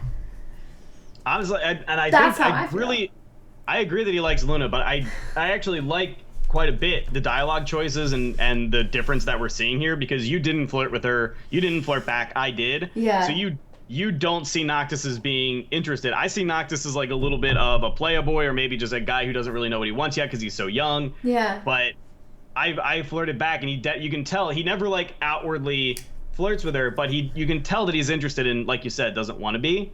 Yeah. And he even like brings up like Gladio's your older brother, I'll kick my ass, and like that kind of stuff. But I wonder why it's even an option. Yeah, if it's not going to come into play later. That's true. You know what I mean? I mean, I think it could be one of those moments where they're trying to make him seem more desirable. You think that was just thrown in to make him seem like the guy maybe. that every girl wants? Yeah, I can maybe. see that's actually fair. Because it happens a lot, especially in any Japanese anything. Yeah, it's like here it is. One all guy the girls who's just inexplicably desirable, like undeniably every girl wants him. He's just like a plain dude. Like, yeah, it's usually Noctis is a king. Well, he's prince, but yeah, it's the same thing. Well, is he king? No. Is he king? He's king. King dead as hell. Yeah, I know King's dead, but they keep calling. I mean, they're still calling him a prince in the game, right? Yeah. It's kind of in between. I think it's a combination of they're used to calling him prince, and I think also because he's not officially coronated, then he's probably got prince status until he's officially king. So he's not officially, he's unofficially king-ish. Like the throne is his, but he's not really a king until he takes his kingdom back. Right, exactly. He kind of needs to sit the throne first. Luna is where it's at. Thank you, Drew. I'm glad all 25 of you agree. I really like Luna, and I really agree what you said with the nice interactions. I kind of regret it. I think I want to say I got the cutscenes of them growing up together, Luna and Noctis growing up together. Right. After the little walk with Iris. Okay. Well, there's one before and there's one after, I think. Maybe that's it. Yeah. But either way, as they built that, I started to feel that quite a bit more. Honestly, I kept flirting with Iris just to see what would happen. Right. Okay. That's fair. For me, I'm just Luna's my girl. Even though Iris is cute, Luna's my girl, and I'm gonna be loyal to my girl. So whenever Doggo comes up to me, I'm always like send the sweetest out of the 3 options back to her because I'm like, you gotta support her, man. Be a good guy. Maybe it's because like I'm the girl. And maybe because like I'm the little lady and I like when people say, like, when the person I date says, like, very sweet things to me. So I'm like, I'm going to be supportive back. This is what a girl wants to hear. Like, that kind of thing. Maybe that's why I'm doing it. And then you're like... Yeah. Maybe I'm just a flirt then, because I'm nice to both of them. Because I just want to see what happens. Like, I'm sitting here selecting all of the flirty choices, and what I'm saying at the same time is, like, don't you know you're betrothed? Like, I just want to see if he's going to argue. Like, I just want to see if he's gonna. That's true. Eventually somebody does mention it. Like, eventually somebody does say, "Oh, well, like, I think Iris brings up. She's like, oh, and you always have Lady Luna Freya." I was like, I'm glad one of us remembered that, because clearly Noctis isn't right now. That's interesting. Yeah, you always play good guy Noct as well. Yeah, I'm always good guy Noct. Yeah, so I'm pretty much always good guy Noct. And maybe that's White Knight. I'm like White Knight in most video games that I play because I know I've just been trained so well that like. Good guy status equals better things in life. Right, yeah. Like, I can't even do a genocide playthrough of Undertale. Like, I just can't. I can't do it. Like, I will watch it, so I will see what's out there, but I can't do it myself. I can't, murder animals unless I have to. I apologize when I have to kill bounty that's, like, not coming after me. Like, whenever there's animals that... or monsters in 15 that if you approach, it doesn't actually initiate battle. Like, they don't come after you. Yeah. But then they're on your bounty. I'm like, fuck. I wouldn't have to fight them otherwise. For meat. Oh, I feel so bad. No, man, I feel so bad. Doing a side quest will get you all your items. It gets you enough meat and stuff, and you can always buy stuff. You can always buy it. Oh. Yeah. Well, I don't know. Maybe I just like to go out and, slaughter the sheep myself. Or the giant. Why catch fish, man? Fish actually gets you pretty good meals. Yeah, to be fair, fishing's kind of slow in the game. I think it's fun, but it's really slow, and I don't like to do it on stream too much. I'll do it like every other stream. I'll do it for like 20 minutes. Yeah. I just want to get my level up a bit. Yeah. I should do that. I haven't been doing nearly as many side quests as you. I might start. Yeah, well, part of it is because there are a couple of fishing side quests, and it'll get you better items for fishing over time. So you basically go, try to catch the fish that's there, you'll get better at it, and then I sit there and catch like 2 or 3 other fish, and then I'll move on. Hi, Andy! Yeah. Yeah, so you pause to take a breather. Right, I saw you say that earlier, Sky. Yeah, man. Yeah, So next topic, actually, I think we kind of... What do you think of the voice acting? Pretty good overall. It's actually pretty good overall. I'm gonna agree. There are only a couple moments where a few characters seem flat. Young Luna, her voice is adorable, but the 2 cutscenes I've seen, her voice is just a little flat in tone. Sometimes it'll go up in the end or whatever. I just notice inflection a lot, maybe because I have a little background in acting. And I want to go into voice acting at some point, so I pay attention to that. So there's a bit of flatness in young Luna's voice. Older Luna's actually okay; she's fine. And yeah, I think she kind of came into her own. I think the 4 main characters, out of the 4, Noctis is the flattest, but that's because he's supposed to be, because he's got that apathetic feel. And the other 3, I think they're very expressive.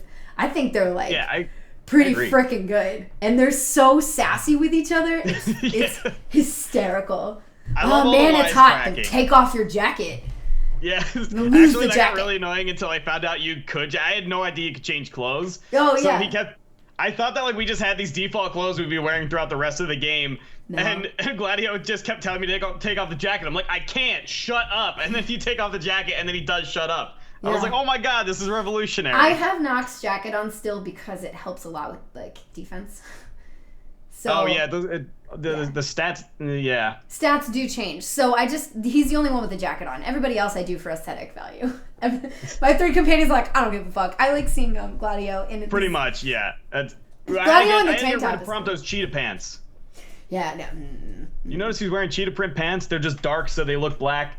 Is that in his casual outfit or his fancy one? His fancy one. That's like his wedding gear. Oh, he showed up he was going to go to a wedding in cheetah print. Oh, well, I changed that really quickly. I changed that real quick. And thank you for the bits too. Go back to his his crown guard fatigues. Okay, let's see. And it's very dark cheetah print pants. Oh no, he still wears his pants. No, he still has them on. I just haven't really noticed. Oh no. I have him in a tank. He's got a tank top and a bandana around his arm. So I have he's in casual tank top. Ignis is in casual and he's got a t-shirt. And then Gladio, I think he looks better in his casual because he's got the tank top and then you can see all of his tattoos down his arms and it looks fucking cool. It's cool. Yeah, he does have some rat tattoos. Gladio is, I think my favorite stream title I've seen so far in Final Fantasy 15 is Gladio is Daddio. Oh, okay. Oh, it's because casual, no jacket. Oh, I had him in casual. I had Prompto in his casual, but his stats are boosted more in his Crown's Guard fatigues without the jacket. So in his casual, he doesn't have. Okay, that's why I had him in the print. Okay, so I have him in his Crown's Guard. I haven't seen more clothes yet. Have you? I haven't either. No, people keep talking about it. I'm like, I haven't seen that shit, but I would love to get Noctis out of those pants and boots.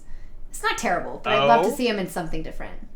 Oh. The boots are okay. I just don't like how kind of baggy the pants are, and they're crop. He's wearing crop pants, and then you can see the skin between his pants and his boots. I am the most judgy with video game character clothing. No, I don't do it nearly as much in real life. It's just with video game characters.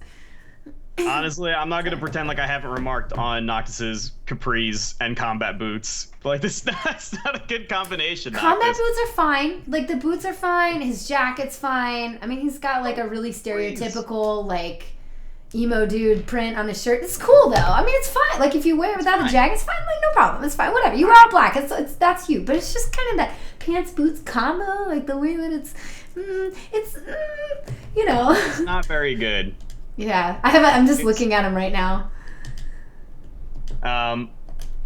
Sorry, just to address the people in chat right now. We're running a talk show, so if I'm not answering your questions, we're gonna have like a whole question section at the end. Yeah, we'll kind of catch up on some chat in a bit. Yeah, and I'm sorry, we're not ignoring you guys. I am reading chat and everything.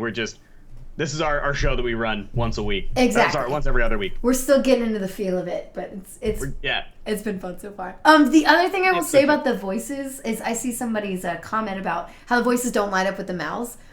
In sometimes. Like the open world, when you're in open world and they're just talking while they're running, it's terrible. The sync is terrible because their mouths barely move. They barely. I don't even pay attention to it, but I'm like I'm used to Dark Souls where they just don't even try to lip sync. Characters just like. They just stare at you and the words come out of their face. Like it doesn't bother me all that much. But like I also fully expect there to be like terrible lip sync and everything. I'm amazed at how good the lip sync is in cutscenes because they pretty good. Do that for English. Yeah. You know, that's true. Yeah. No. It's pretty good. Like their mouths don't move perfectly. You can tell their faces are made to look a certain way, and it's just not perfect how their mouths open and close, but it's done pretty well. Right, and when I say amazed, I mean I'm amazed because my expectations were low. Okay. But like I'm pretty happy with it. I'm pretty critical about that stuff. Yeah. So yeah, same. I'm pretty happy with the voice acting. I really thought I was gonna hate it. So I'm glad you like it.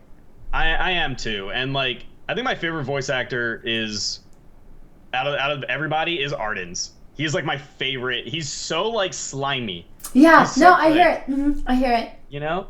So like he's cartoony, but like he's supposed to be. One of my favorite voice moments in the game is when you beat a battle and then Prompto starts singing. He does the victory music. He does the victory music, and I'm like, that's so funny. Like, that's something I do really like about the game is when they acknowledge that it's a video game. Prompto is their method of saying, yo, this is a video game. How fucking funny. He's the fourth wall breaker. He is, because he'll be like, dude, this is just like an RPG. And I'm like, this is an RPG. He's like, I'm trying to get some experience points. You're like, shut up, Prompto, but you're right. I know, it's really funny. I laugh whenever that happens. It actually makes me laugh. Because it's Prompto so stupid but funny. But Prompto's the right person to do that. He's the perfect vehicle for that. You're right. I love Prompto, but I love to hate him. Like, he's my character. He's the whipping boy. Yeah. I call him Little Scampy. Oh, yeah, I know. I saw your title and I had to tell my chat of, like, your nicknames for everybody. It's so funny. I think it's Prince Sleepy, Butler Dad, Muscle Dad, and Little Scampy. Yes. I think I'm just gonna make that my title every time I'm playing that game from now on. It looks like the only person they nickname in game is Ignis. I haven't heard other nicknames. They do Noct, but they don't really shorten Gladio very much or Prompto. Well, Gladio is actually shortened. His full name is Gladiolus. Oh right, yeah, I know, but they don't shorten it anymore. They're just kind of like, well, whatever. But then they're like Iggy and Specs, and they just he gets a lot of nicknames. He does. Which I think is nice. Because he's the character that's like very reserved and quiet and doesn't. So like Like he's more proper, and they're trying to bring him down to their level. Exactly. Yeah, they rib him a lot more because he's like the dad. They did that. They did a perfect example of that when we were driving in the car and they were talking about him wearing glasses. Mm-hmm. Have you had that? You had that? I was gonna bring this up. Okay. Yeah. Super funny. I like that character development. I really like that parallel. I do too. So they're talking about like how he likes to see the world more clearly, and I'm like, that's very in character. And then they proceed to make fun of him by being like, oh, he just looks better with him. He thinks he looks better. Yeah. With him you know what else I really liked about that conversation was like how realistic it was because that's exactly what my vision's at. I can go with or without glasses. I'm exactly the same. I'm just the polar opposite of Ignis, where I just don't give a shit, and like I don't care about seeing Barry sometimes. Yeah, so it's very in character for him. So it makes sense. I like that. Yeah, I do too. I do too for sure. Sorry. I really enjoy those little moments that you get in the car. Actually, it's very rare that they repeat themselves. They repeat themselves all the time in combat, or like if I hear the Prince of Pain one more time, I'm just gonna. Where'd you learn that, Noct? I'm like, I did it like 10 minutes ago in the last battle. It's fine. I learned it. We get it. You're just saying it over and over because I refuse to say I learned it from you. Shut up, Gladio. We all know you trained me. Yeah. Exactly. That gets annoying. But when it comes to like the car conversations, they don't really repeat much. It's all very unique. They don't. The most I heard repeated in open world stuff was about Chocobo stuff. Prompto initiated the same Chocobo conversation a few times, but aside from that, it's been very, very original for the most part, and you know nothing, Glad. And she's kidding. Thank you so much, Greylight, by the way, for the 20 months. You're awesome.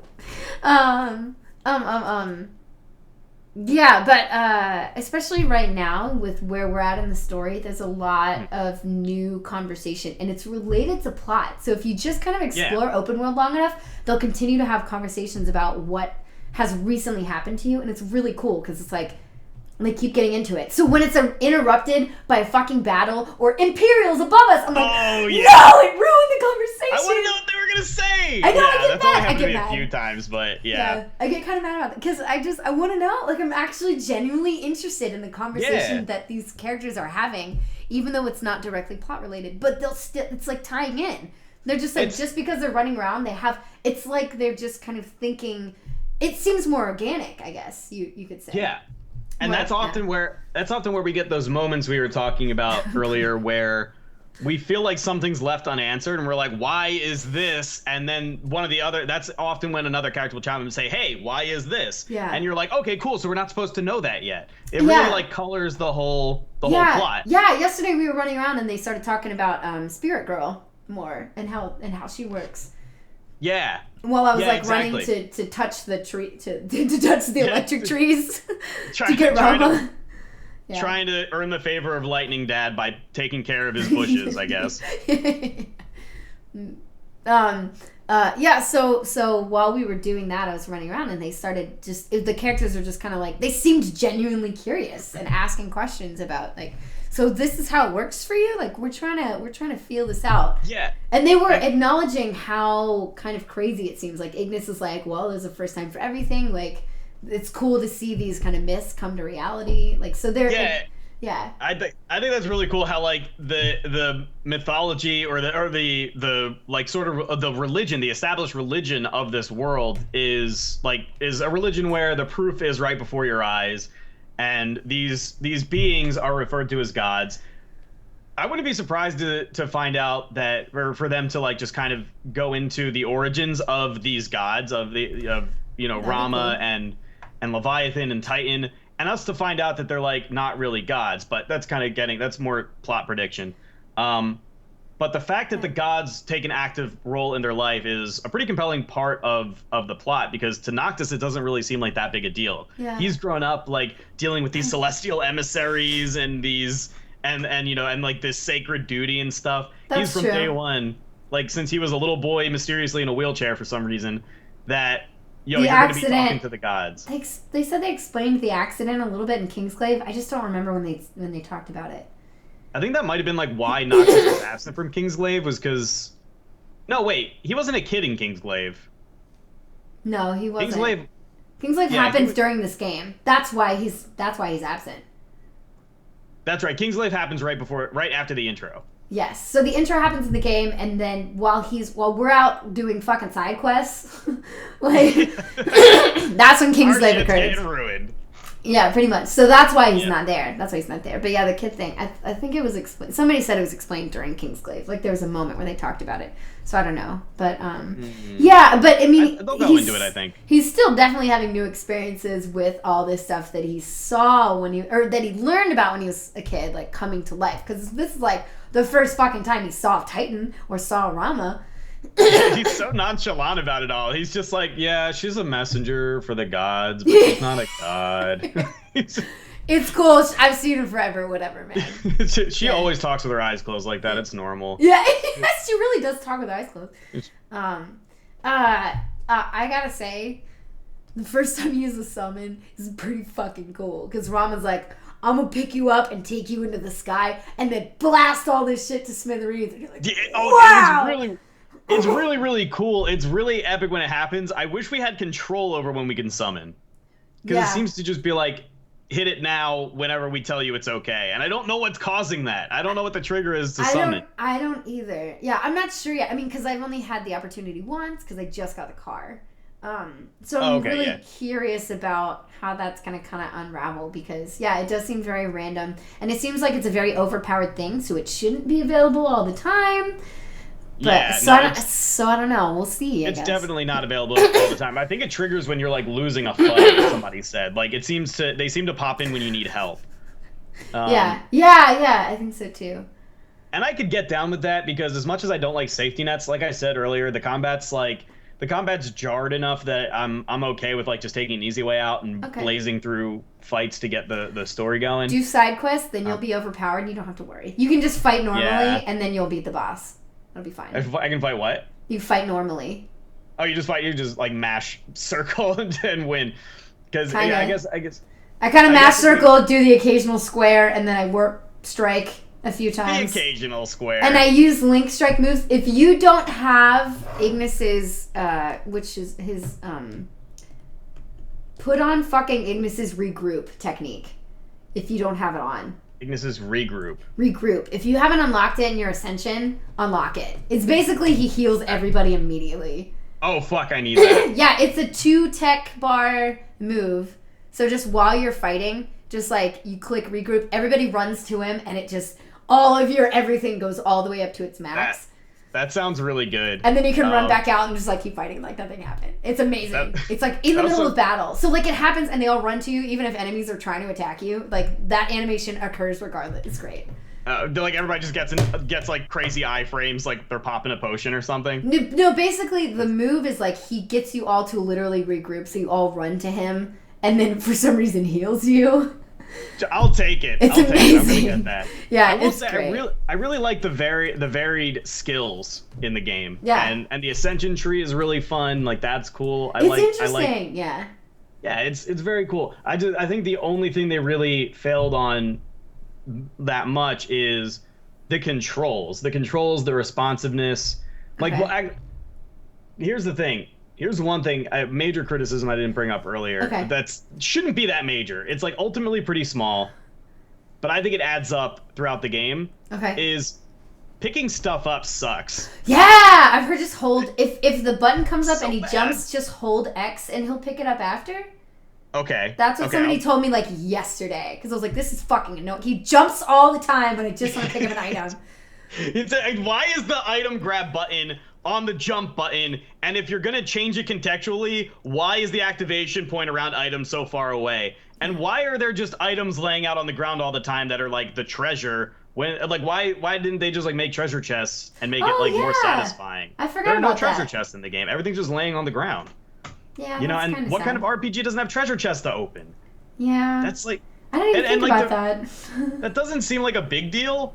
Yeah. But that's a huge like instant gratification thing. I guess where- for me, it because I see the icon and it looks like a treasure chest on the map, I'm like, ooh, let me go get that, and then it's like a different color. And the fact that I didn't consider like that it could be in a treasure chest never really, because I hadn't thought about it. I guess it didn't really bother me. Think about Kingdom Hearts, how satisfying it is when you find a chest and you get the little tap and it opens up, or like in Zelda, you know. In the wrench second in one, you like swing it and then. But it's funny because Little it's a switch and treasure flick. chest, but and it looks like it has a lock, but you never actually use the lock with the keyblade. You just tap it. it's just that good a key. That doesn't make sense. Yeah, it's fine. Locks just whatever. respect its general presence in the vicinity and unlock. It's obvious. No. Yeah, but I think the treasure chest is such an ingrained thing in RPGs because you need that sort of instant gratification, that tactile feel of that satisfaction of opening the treasure chest, and often just hearing the sound of a treasure chest. Hearing the sound a treasure chest makes in Final Fantasy VII when you open it up is like the most satisfying thing ever. Yeah. Not having that is, I think, a pretty big detriment. And on top of that, like I said, I think they really need to raise the radius with which you can interact with stuff, just so the responsiveness is a little bit better. This is like stuff they could patch in. Yeah, honestly. I could see that. I mean, the DLC is going to come out. We'll see what it has to offer. But besides the controls and some of the combat stuff that you're still hopefully just working out and not just Some of done it, yes, some of with. it, no. I mean, I'm going to say right now the battle system in this game is better than the battle system in like fucking Paper Mario Color Splash. That is the worst battle system. I'm just That's an old statement. I am upset. Color Splash is terrible. It's a card-based battle system, and it's so card-based? slow. Yeah, because of Sticker Star. That's a shame. Yeah. Mm, Yeah. At least that's they a made shame. it. At least they made it turn-based again in Paper Mario. Okay. Thank you, Pistol. I appreciate it, man. But yeah, it's. Well, we're thanking people. Gold Brass, 4 months. Yeah. Love you, baby. Thank you. Thanks, man. But yeah, because just everybody wants the RPG style back in Paper Mario, or those who like T2ID, which is like people who like Paper Mario. It's because they like T2ID in the 64 version, you know. And then they see Color Splash, and the thing is with Color Splash, and I know this is a different game, but it's just real quick. No, you're on it. You're on it. Go for it. I like most of the game, and it's like done well enough where there were a couple things in the game that I didn't like that I would excuse and be like, yo, I really, really like this game because it was done so well. Like, it looks beautiful. The music for the game's really good. The writing's all the same points of 15. The writing's like, really funny. Yeah, the writing's really funny and stuff. It's just it's all toads for the characters. So like the little stuff I don't like is like you have to do an overworld map instead of running around. There's an overworld map, but at least like it's not super linear. Like you can kind of go back to areas really easily, but it's just by going through the overworld map instead of going there yourself. So like that's a bummer. But there's something cool about the map, and it's music related. And then all the characters, all the non-enemy characters are toads, all of them. All of them. I think that's also true of Final Fantasy 15. They just make them different colors, and like some of them have like bandanas because they do a certain thing. You know, it's just so that's a big bummer. Yeah, in 15 it's just people. I feel like there's a severe. Apparently, all the companies making RPGs in Japan right now are just not paying attention to NPCs and how interesting NPCs can be. I had somebody who's a game dev for 15 in my chat the other night, and he was he did the motion controls for characters. So like he talks about, I was like walking through the marketplace and anybody's playing a guitar, like that's him. Oh, that's awesome. Yeah, I know, it was really cool. He said he did how much did he do? Like 10%, I think, of all the motion controls of people in the game, like parts of Noctis's movement and stuff. And it was really cool to talk to him about that. But yeah, it wasn't all about. Do you do that sweet awkward dance? Like, have you seen the? I'm not sure. I should ask him next time he comes back in. If he's okay. Future Man put out a clip of him like he was jamming with an NPC because he was just like in the middle of town doing like this weird like. It was not a good dance. Okay. Ask him if he did the goofy NPC dance. Okay, I will. But yeah, so not all of it's great, and it's just their character diversity is not great in 15. So yeah, it's not great in Color Splash either. Yeah, and that's I kind of see a pattern there where NPCs are not made interesting. They're kind of like copy paste. It's funny that there's that much. This dude apparently did a bunch of motion capture for the game. Only did 10% of it. They're putting the work in, but they're somehow just still making these NPCs feel really flat. Mm-hmm. I think part of it is the art style where the characters are in Final Fantasy look very realistic now, and most of their personality comes from their outfits. But all the NPCs are basically dressed the same and like wear really drab, like dry colors. Like, well, the other thing is like, how many games have you played that have that many NPCs walking around organically? It's hard to do. It's hard to do. After a while, you're like, I've fucking done this so much that like, so I can understand that it'd be hard for them. That is true. Yeah. I guess the problem I'm having is that I'm so used to NPCs just having like being a random splash of color in Final Fantasy games. There's often like these quirky NPCs. Now, even when we meet notable NPCs, they're often just going to be like a total stereotype. Like they are stereotypes. Even like the jewelry guy is very So they're like so they're different stereotypes. They have a diverse number of stereotypes, but they're still all just stereotypes. Which I mean, most of the stereotypical characters, at least. Of the NPCs are it's just because they're giving you side quests related to a certain thing. So like essentially they're serving their purpose. So it's not that bad, but right, and that's kind of getting back to what I was saying in the first place, where as well fleshed out as the game is in some regards, in other regards that's where it just is like video game time. It's just like that wall break in immersion. Yeah. And now it's time to do some side quests. So here's a propped up 2D cardboard cutout character to give you that. I agree with that. Like, as much as I like doing all these side quests, it's for certain benefits for me, you know, and because I like to explore and I like to collect stuff, and I don't know, I just feel like doing it. I want to help out.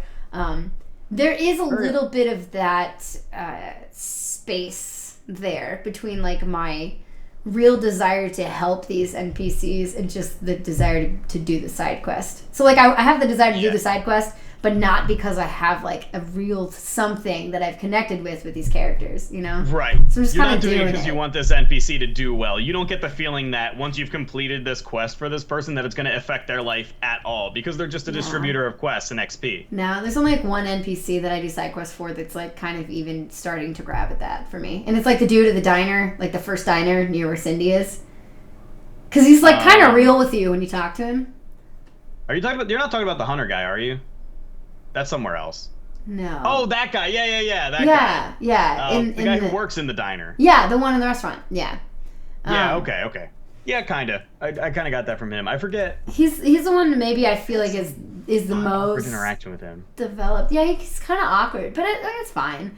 It's just overall it's like they're okay. They're okay. So it's just doing side quests for sake of side quests, but I still have fun doing them.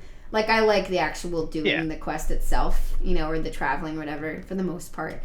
It's good that it at least feels satisfying to turn a quest in. Yeah, it is satisfying. And when you see that EXP, like, just grow on it, you're like, yes! got more XP. Yeah, Let's go. I really do like the leveling up at night system as well, and the like accumulating your XP and then redeeming it all at once when you rest. Like, I thought I wasn't gonna like that system. I really do. Yeah. Yeah, I do too, actually. I think it's cool. And that's when you hear the da-da-da-da-da-da-da-da. I'm like, there it is! That's when you finally get your victory battle music. Yeah. I'm cool with that. But it fits in well with the idea of, like, winding down for the night and, like, reflecting on the day before and just kind of, like, coming together, resting, playing some whatever the hell that game is that they play. Have you rented chocobos yet? Yes. And I love the chocobos. Have you camped while you're renting a chocobo? Yes, yeah, you like sit on the chocobo. You like rest the so cute. Oh my god, it's so cute. It's so I've done it once. I love it. And you get to feed him and then they hang out with you. So the more you do it, you'll get a couple of different images. Sometimes Noctis is sleeping against his, and then sometimes you see like the group and they're just kind of hanging out with all the chocobos. It's adorable. It's pretty awesome. It's I love that. So cute. It's super cute. But yeah, so I don't know, we've been talking for a little bit now. I think at this point, do you have anything else you want to touch on specifically about the game before we open this up to chat? I think there was one more thing, but I can't really think of it. What was I going to talk about? That's my life. I had something a second ago. Yeah. So what I'm going to say for you is that Sidequest, if you think it's going to be worth it for your, like, gaining experience doing the quest itself, then, like, do them. It's cool. Then you can, like, get ahead in the game. Then you're like, suggested levels 20 for this part of plot. I got this. No problem. And then it's like... I'm, like, 35. I think it's fun. Yeah, and I am level 35. Oh, cool. I'm psychic. Yeah. So 34 or 35, something like that. Yeah, no, I think I'm going to start doing them again because I was doing them and then I started getting frustrated with the game and all the issues I was talking about with the combat, those all started coming to a head and I almost quit the game. I almost stopped streaming it. You told me. Yeah. Yeah. So what I was going to say is like offline for this. Consider those as just things that will help you build up your arsenal. You know, that's what it's going to be. And then sometimes you'll get more experience fishing or whatever. And it's your side quests are going to be like for your party's benefit. It's not going to be for the NPC. You're not going to give a fuck. So just do it for you, man. And then it can get fun if you like that kind of experience. If not, just do the plot. Who cares?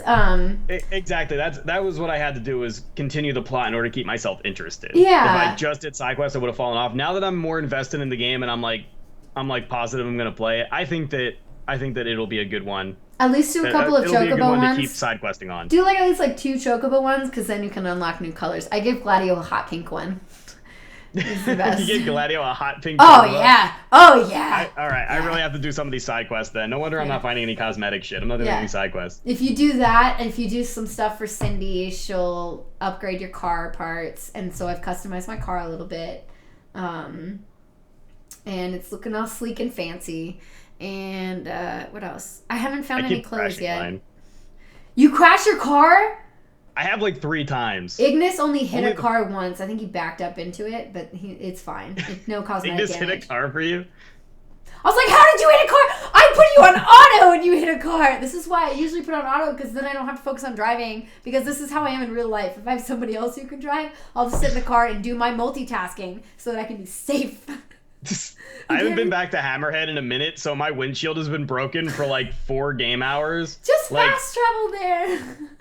Nah, I kind of like it. It's all spidered and splintered, but I got into an intentional head-on collision to wake Prompto up. He fell asleep in the car. I wanted to see if he'd like jar awake if I crashed into somebody. Put it on auto and have Ignis drive, and then when Noctis sits up on the back, and then slam on the brakes. And he falls forward. Yeah. It's great. I love the. I wish far better. Yeah. I really wish the driving mechanics were better, but I love the fact that you can at least like do dumb shit with crashing into other characters or other. NPCs even on auto, when Ignis is driving, you can make him do stuff. Like I'll make him go like this on the road sometimes, just because. You can influence them a little bit. Yeah. But anyway, so chat, what are you guys thinking of it so far? Discuss with us up to chapter 5. If you are further than that in the story, just as a recap, that is about the time your car gets stolen. About halfway through chapter 5. We've both gotten up to the point where we have reclaimed our cars. I have like 4 or 5 of the arms, king arms, whatever things. I think it's about what I have. The one glaive is Royal arms. overpowered. The like double sword. It like splits into double sword and turns into like a. That thing is amazing. Yeah, that thing's pretty cool. Oh, I've heard. Did you hear about the Ultima? Your kind of quote unquote Ultima weapon in this game? Do you know about that yet? No. Okay, it's one of your Sid upgrades. Just so you know. Really? Okay, so you have to upgrade something to Ultima weapon. Yes. Okay. That's what I have heard. That's what I've heard. Okay. Well, I haven't really messed with Sid at all since the first upgrade quest. That's probably why all my weapons feel terrible. Yeah. But can he upgrade the king weapons? I haven't checked. I haven't been back to talk to him in a while. I just have like 4 or 5 things that I can upgrade right now. I just haven't found the items for them, I guess. I don't know. I'd have to like maybe look that up because I'm not really too concerned with it. Yeah. Okay. But yeah, I'm not sure what everybody's thinking about it so far. Yeah, guys, what do you think? As far as people who have watched me play it, but all these like criticisms and stuff that I've had, all these complaints and whatnot, a lot of people are saying that even if they experience those things, they don't seem to mind them as much as me. Everybody seems to be pretty hype on the game. Yeah, I think just mess around with combat a bit and see if you can make it into something that you like a little bit better. Like, make sure you use your tech points more, because it's actually pretty useful. And then it's like you get a moment away from Noctis, and then you'll get to actually, like, help. I don't know. So just because anytime you see something where, like, oh, this kind of animal's weak to gunfire, so use Prompto's thing, use his piercing, whatever. Or like Gladio, I use Gladio's Tempest a lot. I use the piercing one, the Tempest, and the regroup, because I think it's fucking amazing. I need regroup. Sounds yes, OP. Yes, you do. Yeah, it is. So yeah, just kind of like messing around with your techniques, and then warp strike more because it's fun. Oh, I warp strike a lot. I tend to burn out my MP. I often burn out my MP before I look around to see if I have any like point warps. Same. I do that too sometimes, but I don't really care. Like save me. What is your most used type of weapon at the moment? The short sword. Easily. Okay.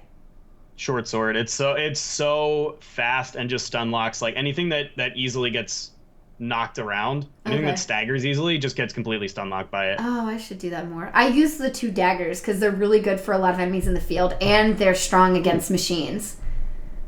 Really? Yeah, I think guns and the short daggers are strong against machinery. Okay. And I have ones that poison them as well. So, and you're super fast with them because he's just like. I need to try some. I haven't actually acquired any knives that I didn't just give to Ignis right away. Oh, I don't know why I haven't tried those yet. Just go buy some somewhere. Go buy. I think it's maybe the Avengers have the poison in them. It's cool. They're pretty good. You can try something like that. Yeah. And I'll upgrade him with Sid and all that stuff. Cup of coffee with ice cream. He's got his coffee and I got my tea too. Oh yeah. I'm done drinking my coffee. I drunk. You saw that I had a cup of coffee beforehand. Yeah, I'm done too. And then I also made a French press afterwards, and I've now had like 2.5 cups of coffee. Oh, no, I didn't realize in addition to the one I drank beforehand, so I'm about ready to stop drinking coffee. I needed it today though. I got like 4 hours of sleep last night. Exactly. Yeah. Is that exactly what it looks like in the game? Is like this? Kind of. He kind of just like like sometimes he'll just like if you hold it down, the battle's over, and then if you're like facing the wrong direction, it's kind of like in Kingdom Hearts when you have too many, when you have a bunch of like combo moves on, like Sora will just continue to attack for like 5 seconds after the battle's over, and you're like, calm down. Noctis does that too with the short daggers. Yeah. I'm like, dude, we're done. Okay. I'm constantly like swinging at dead enemies. Yeah, I feel you. Yeah, it's really fun. I feel you. So that's where I see the parallels with Kingdom Hearts, and maybe that's why the battle stuff doesn't bother me as much. Maybe. Yeah. Okay, guys. Sorry I keep talking. Any other questions you have? Any other thoughts you have on the game so far, or tips for either of us with like how to combat the tips not on how to beat the game, but on how to make the things that we find negative about the game more bearable, because that could be interesting if you guys have any thoughts on that. One thing people have been telling me is roll more. Roll more than you block, basically. I do that. Well, I mean, usually because in order to block and parry effectively, I think you have to be facing the enemy and not swinging at the same time. So you have to be like not attacking, and you have to face them. Otherwise, Maybe if you hit the that's block button and you're facing the wrong way, it's not going to block.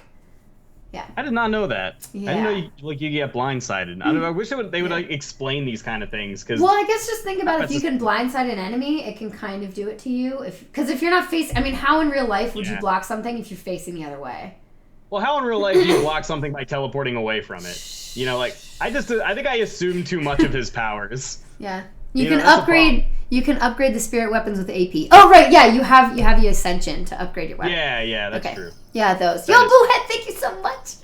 I appreciate it. Not suck. Okay, Kim says to not suck. Okay. Okay, great. Thank you. Appreciate it. Good tip. I'll try. Oh, Andy has played through this but missed all the negative stuff. My negative stuff with the game. Sometimes when I'm fighting tech and it's really big, the camera will just fly into the air and I'm like, I can't see what I'm doing. The camera's like terrible. It's stuck in a bush in half of the fights. If you fight out in the wild a lot. Camera's way worse than Last Guardian, just so you know. But you can make it more bearable if you adjust it in the options. So you can make it bearable. You just have to like manually help the game. Yeah. To recap that person, a majority of my complaints came from the combat system. Okay. You never had to face the right way to block? Somebody said that. Okay, so okay. Also, certain attacks you just can't block. Certain attacks you have to dodge, but it's like big attacks. Big attacks, and I think a lot of magic attacks you have to dodge. I can't block. Excuse me. But yeah, magic. I can see that. When the mechs stomp on you, you can't just hold square. You have to dodge out of it for some reason. Okay. I don't know how that makes. I can dodge bullets, but I can't dodge a giant foot coming down ahead of me or on top of me. I don't know. Whenever I'm in a battle with mech and I see the level 16 guys with guns that are shooting, I always take them out first. Because daggers take them out real quick, and I just warp strike to them. Yeah, I just pick them off real quick, and then I go in and fight all the guys with swords. Because when you're getting shot and you're trying to fight everybody else, it's really annoying. So I just take them out. You're going to get instantly interrupted every time you try to swing. Yeah, Andy can't do anything about the camera. So basically Blacklight's having some issues with the combat. Like, he's not used to it. He also he doesn't have a lot of Kingdom Hearts experience, so that kind of everybody at once, fighting everything at once sort of thing, right? It's definitely that, and I definitely, in pretty much any game, if too much is going on the screen, I get lost pretty easily. Yeah. But in this game in particular, I think it's just a combination of the camera, the controls, the fact that a lot of the nuances of the combat system are never really outright explained, like what can I block, what can I block, and the fact that everything's so muddled on screen makes it hard to experiment and figure out exactly what those specifics are, and that's kind of where I'm taking issue. So maybe just like warp strike and try to survey your territory, and just like I tend to try to pick on things that I know I can beat and whatever's lowest HP, and I just go one down at a time in a circle, especially when I'm on a bounty. And I'll take a look at my tech bar every once in a while, and I'm like, it's full, so I'll use it. There you go. Yeah, that's what I do. I'll be like, it's full or it's getting full, I might as well use it, because it'll help me take out a group. Especially, like, Tempest, who'll, like, swing around and, like, fight everything, which is nice. Yeah, that's usually what I use, if anything. So I have Prompto and Gladio set to both attack multiple enemies at once. And Ignis heals us, and then I just try to use those when I can. The Ignis dedicated healer. This is happening now. Yeah, he is though. I mean, it makes sense for him, so it's great. It does. Yeah. He's the caretaker. Yeah, area of effect attacks are always avoid, not dodge. Okay, that's good to know. Okay, and also stomps for some reason. Oh yeah, Skykey's summarizing stuff you said. Okay. Safest way to dodge anything is to warp out without a target. Oh yeah, I can see that being pretty safe. much. Or to a warp point. If you can get to a warp point quick enough. Warping to a warp point takes longer than just warping out. You can just tap triangle in a direction. He'll just zip out. For large group fights, you can get overwhelmed easily. Try to lure them out to have a one-on-one fight. And I think there are things in your Ascension that can help do that. I just unlocked something that gives like a little... Really? It's basically like makes a little blue outline of you when you phase or when you warp. So that like distracts the enemies. So like stuff like that, I think you can unlock in your Ascension to help. Ooh, I tried to talk and swallow at the same time. To help single out enemies. You also have tech. There are tech or techniques, just something you can unlock for your partners that can help single out enemies for you. Real okay. I'm gonna have to look into that. Yeah, look at your Ascension. Just like take a good look. Pretty much any skill that makes the combat a little bit more cohesive. Yeah, Kingdom Hearts taught you very well for this game. Me too, Sky. I think that's probably why it's a lot easier for combat for me, seriously. Maybe. Because of the Kingdom Hearts stuff. You can use a heavy weapon to swing for all, then go for 1v1. Yeah, that's true. Or just separate them all out. Something the game doesn't tell you, if you let go of attack and then press attack again, when Noctis is pulling the weapon away, you'll do a stronger finisher attack. I did not know that. I go between holding it and spamming attack. I just mash it all the time. Yeah, I mash more often than I hold, but people are like, you can hold it, right? And I'm like, oh yeah, oops. Yeah, you can hold it, and I feel like it actually does different. I'm used to mashing because of Kingdom Hearts. No, exactly. Yeah, that's what I'm used to. I'm used to every other game where you don't hold a button to do combos. That it feels really weird to me. Oh yeah, you can also switch to wait mode. Have you tried wait mode? If you want it to be more turn-based, I haven't because I'm fine with the Kingdom Hearts style. Just like go all out at once. Me too. Somebody suggested I try it. I tried it for like one battle and didn't really like it. It felt really jarring. It felt like not really the way the game was meant to be played. So I don't need it to be more turn-based. I'm cool with like action games, but yeah, exactly. It's for those who wanted that other feel, I guess. I mean, again, I haven't really tried it, so I just right. It just in my opinion, it's like it is an action-y game. It's just cluttered is all. Yeah, so just find a way to kind of declutter in battle as best as you can, and maybe it'll get a little better for you. I think so, and I think the game, because the game is picking up steam with the story, I'm kind of cool to suffer the combat even if I don't like it. Yeah. Like, well, that was the same with Color take Splash. Steps for to try to make. Yeah, exactly. It's That's enough for me to be like, yo, I want to keep playing. Right. I like enough of the game to like. I think I hated the battle system with Color Splash more than you hate it in this game. I'm gonna say that. I hated it. I was very depressed whenever I had to battle. It's okay. So in Color Splash, for those of you who don't know, Chad will tell you, I got really mad. But go ahead. With the combat system in this. Yeah. Oh, okay. I was really frustrated. Maybe we were on par then. Ooh. Okay, because with the battle system with this, it's basically you build up a stack of cards. When you use up a card, it's gone. Okay? Okay. So how you have to use your cards. The battle starts, a piece of paper unrolls, and then you're on a battle screen, and then it's turn-based, which is cool. So the way you have to battle is your deck of cards comes up and spreads out across the bottom of your gamepad.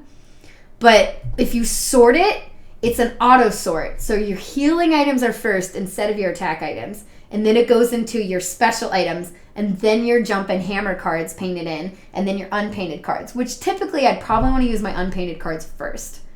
And then your special thing items. So it's organized terribly. So the only way you can sort it, which because I like to have all of my items sorted and everything, I always sort my items even in 15.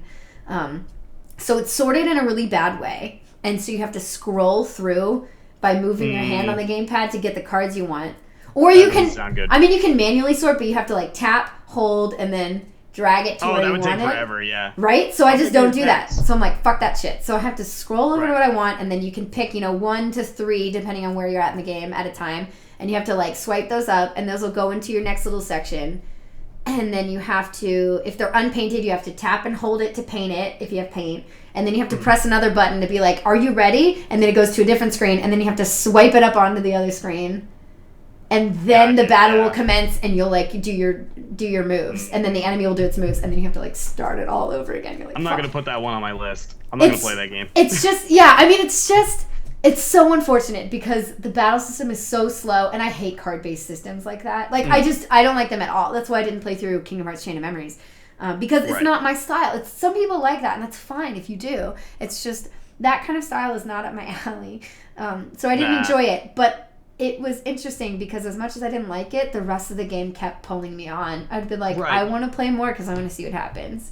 I can forgive the terrible camera, the terrible lock-on mechanics, and the cluttered mess of enemies in exchange for the story that I'm really enjoying. Right. So if you like Paper Mario, if you're liking Paper Mario, play the other ones first. Blacklight, I do have to play the other ones. I've never played So you play those, Mario. And then we'll talk about if you should play Color Splash or not. I'm just telling you that's the worst part of the game. If you can find a way to deal with that, the rest of it's pretty fun and colorful. I mean, it's literally colorful, of course, but it's cool. Game of Thrones telling me to just do not let the new ones keep you away. The first two are the bomb. Yeah. I mean, Paper Mario 64 is my favorite game. Game of Tron. Don't you worry. This is why I was so critical of Color Splash in those areas. Yeah. Like, I miss partners. I miss I don't want the overworld map, and I get the overworld map. Critical of 15. Yeah, and then I don't like the battle system, and I don't like the lack of character diversity. And those are the main things that I didn't like about that game. But there's still enough of redeeming stuff that made me want to play the game. And I got close to 100% completion. Damn. Yeah, because I was. I'm gonna get nowhere close to that in 15. I'm gonna tell you that right now. now. Yeah, I know. Oh my god. Nowhere close. I will probably complete more than you will because I'm okay with doing side quests. Probably. There is apparently a side boss that takes like 3 real hours to beat. I don't think I'm gonna do that. Yeah, no, they say it takes like 3 in-game days or something like that, but in real practice that ends up coming out to about 3 hours or something. Holy shit. Okay. It's Adamantoise, a giant turtle. Oh, okay. I haven't heard of that. I just knew that there were going to be a couple bosses like that. I don't really work for that. I work for being good at main game. Yeah. I like being good enough for main game. Overpower yourself. And I wanted to. Part of the reason why I'm doing side quests for this game as well is because I wanted to take that time to explore a game that is made to be explored. I want to see what it has to offer. I don't want to. I feel like it's like a waste of my time to only do plot. What it's fine taking that world they built. Yeah, because if I only did plot, I would miss out on a lot of what they've worked so hard to build. So I'm just like, well, let me check it all out. And at the end of the day, like, it's worth it enough for me to keep doing it. And I understand why it's not for everybody. I totally get it. Definitely, I agree. And being on the other side, I understand why people are doing it. And like I said, I think I'm going to deign to do a few more of the side quests. Yeah. I think I'm getting ingrained in the world enough now that I'm ready to do that. Cool. I just wasn't at first. Just ignore NPCs' personalities and be like, yo, I'm doing this for me. Exactly, yeah. This isn't for you. This is for me. Yeah, like, go get on your chocobo and have fun on the fact that you're riding a chocobo. Like, I'm like, oh my god, my chocobo's so cute! Like, I was a lot of fun. So, Mollusbugs beat that boss in 3.5 hours. Relentless Wolf said it took him 50 minutes. Are you serious? Wow, okay. Holy That's not crap. nearly as bad. 50 minutes? Yeah. I could do a 50-minute battle. Wow, man. Providing it's not, like, impossible to keep yourself up. You probably just have to stock a ton of elixirs and stuff. Yeah. That was one thing that was frustrating, was finding out that you need elixirs to restore your max HP, because I don't know if they ever explained that. You just have to, like, go into you have to read the elixir. Did you do the tutorial? I thought I did. If you did the whole tutorial, they explain it. Oh, no, okay. I guess I didn't do the whole tutorial. No. Yeah. It was recommended to me by people who had already started playing. They were like, do all the tutorial stuff because it'll help you with combat. And I said, okay. So I went through all the tutorial and it definitely helped. Maybe that's my problem. You can do it now. Maybe that's another problem. Yeah, you can always just access it from the menu, I think. If you feel like it. I think you could probably just skip to that section. Maybe. I don't know. Yeah. You can try. Anyway, yeah. So I think that's we've been talking about this now for a little over 2 hours. Yeah, man. So I'm about ready to get back to the game. I don't know about you. Yeah, I want to see if like next time when we check in, I may still be playing it because I'm doing so many side quests, and maybe you'll be done. But I'll try to just keep me up to date on where you're going with story. Because if you get ahead of me, I'll have to like have you up at pause you or something. That's what I've been doing with people. Well, like I said, I'm going to slow down the pace a little bit. I'll start stopping to smell the flowers a little bit more. Yeah. I don't think I have that much left in Bloodborne. And once Bloodborne's done, I might focus on this a little bit more strongly. Yeah, exactly. Well, I mean, play what you enjoy. Again, I was doing Last Guardian. But I'm curious to see that with some of these tips and stuff, if you try to implement it and change it a little bit, if you might enjoy it a little bit more. And I think so. I'll be considering more about like the world around me as I play as well. But again, I'm just kind of like, I don't know. I tried to treat it as like a blank canvas, just kind of being open to it to see what it had to offer. So I like that, like, you have all the stuff where you're like, I'm going to be critical of this. Let me tell you about it. And I'm like, I'm just going to enjoy it. So we'll see if we like, way I operate. We'll see how we meet in the middle and see if that changes at all in the next, couple weeks. Yeah, you should. I'll try to be a little bit more positive like you. You should try to hate the world a little bit more like me. Okay, got it. Just hate everything. It's okay. So I do have moments where I'm like, this is bullshit. This is bullshit. The game's not without those. yeah, exactly. No game is without those moments. Every game. Oh, that's the same thing. And I had a couple of those in Last Guardian. But yeah, it looked like the game was prone to that. Yeah. But so, yeah, guys, we are going to let you know when the next episode will happen. Because we started close to the holidays, we may have to adjust and do the episode on a different day rather than a Monday. But we will keep everybody updated and may have to switch around the week. Maybe once or twice because it's Christmas and the New Year's and then AGDQ for me. So, right. Yeah, we'll let everybody know what's going on once we get it figured out. We've already talked about it a bit, so. Yeah, so we're going to coordinate a little bit more strongly, or a little bit more specifically later about that. We will let you guys know as soon as we can about episode 3. Hopefully that the extra time will also give us a little bit more time to play a little bit further in the game. So yeah, I mean there's only 15 chapters in, so we're already presumably a third done. A third-ish. So because I'm not doing Last Guardian, we'll see. We'll probably be pretty far along, if not close to the end. Maybe by the time we meet again. Okay. Maybe, potentially. Yeah. You and I could be. I could see myself at least around like chapter 12, maybe, if the chapter progression rate stays about the same. Yeah, I think we'll be at least 2/3 by the time we get back to each other. It just depends. Might slow down on side quests and do more plot. I've been doing that for the last stream or two, so we'll see, man. Yeah. And then we'll have some more thoughts. It'll be good stuff. I can't wait to meet back up and see what we're thinking. I want to know what other gods are there. We have the Archean, we have the Fulgarian, we have the Aquian or whatever. Yeah. All the different names for the summons. And what's up with the Latin root names? Why did Titan attack us? Why did he summon us? I want to know about Titan. Luna? Yeah, I want to know more about what's going on with Titan. Why he was being so bitter and he's throwing a temper tantrum. Why he attack? Why he attack us? I want to know. What's up with the temper tantrum? I'm pretty sure we can summon him too now because we have his favor. We do, but the game hasn't let you do that, so we'll see what goes on with that. We'll see. I haven't seen yet, so anyway, enjoy your Final Fantasy 15. Dude, you too, man. I will try. I'll do my best. Guys, remember that both Blacklight and I are on Instagram, Facebook, and Twitter. So if you guys want to keep up with us any other way, definitely Discord and Twitter are the ways to keep up with the podcast. And we have updates we will post for you all, okay? Yep. 100%. Those are the places to find us. Please give Kung Fu a follow if you haven't already. Same with Blacklight, man. Yeah. She's amazing. You guys will love her. And I don't know why the hell you wouldn't be following already. Yeah, same with Blacklight. But Kung Fu and Kung Fu's chat, thank you for joining us. Thank you, Blacklight's chat. I'm glad you guys hung out tonight. Super exciting. We're both going to be playing some Final Fantasy now. So, you know. We're going to be switching over to Final Fantasy. I'm going to be taking a break, switching over to the cap card. So, all right. Same here. Good talk. See you out there. Okay, sounds good, man. It's good to see you. You too, Fufu. I'll talk to you later. Sounds good. Have a good rest of your night. You too. Bye, everybody. Bye.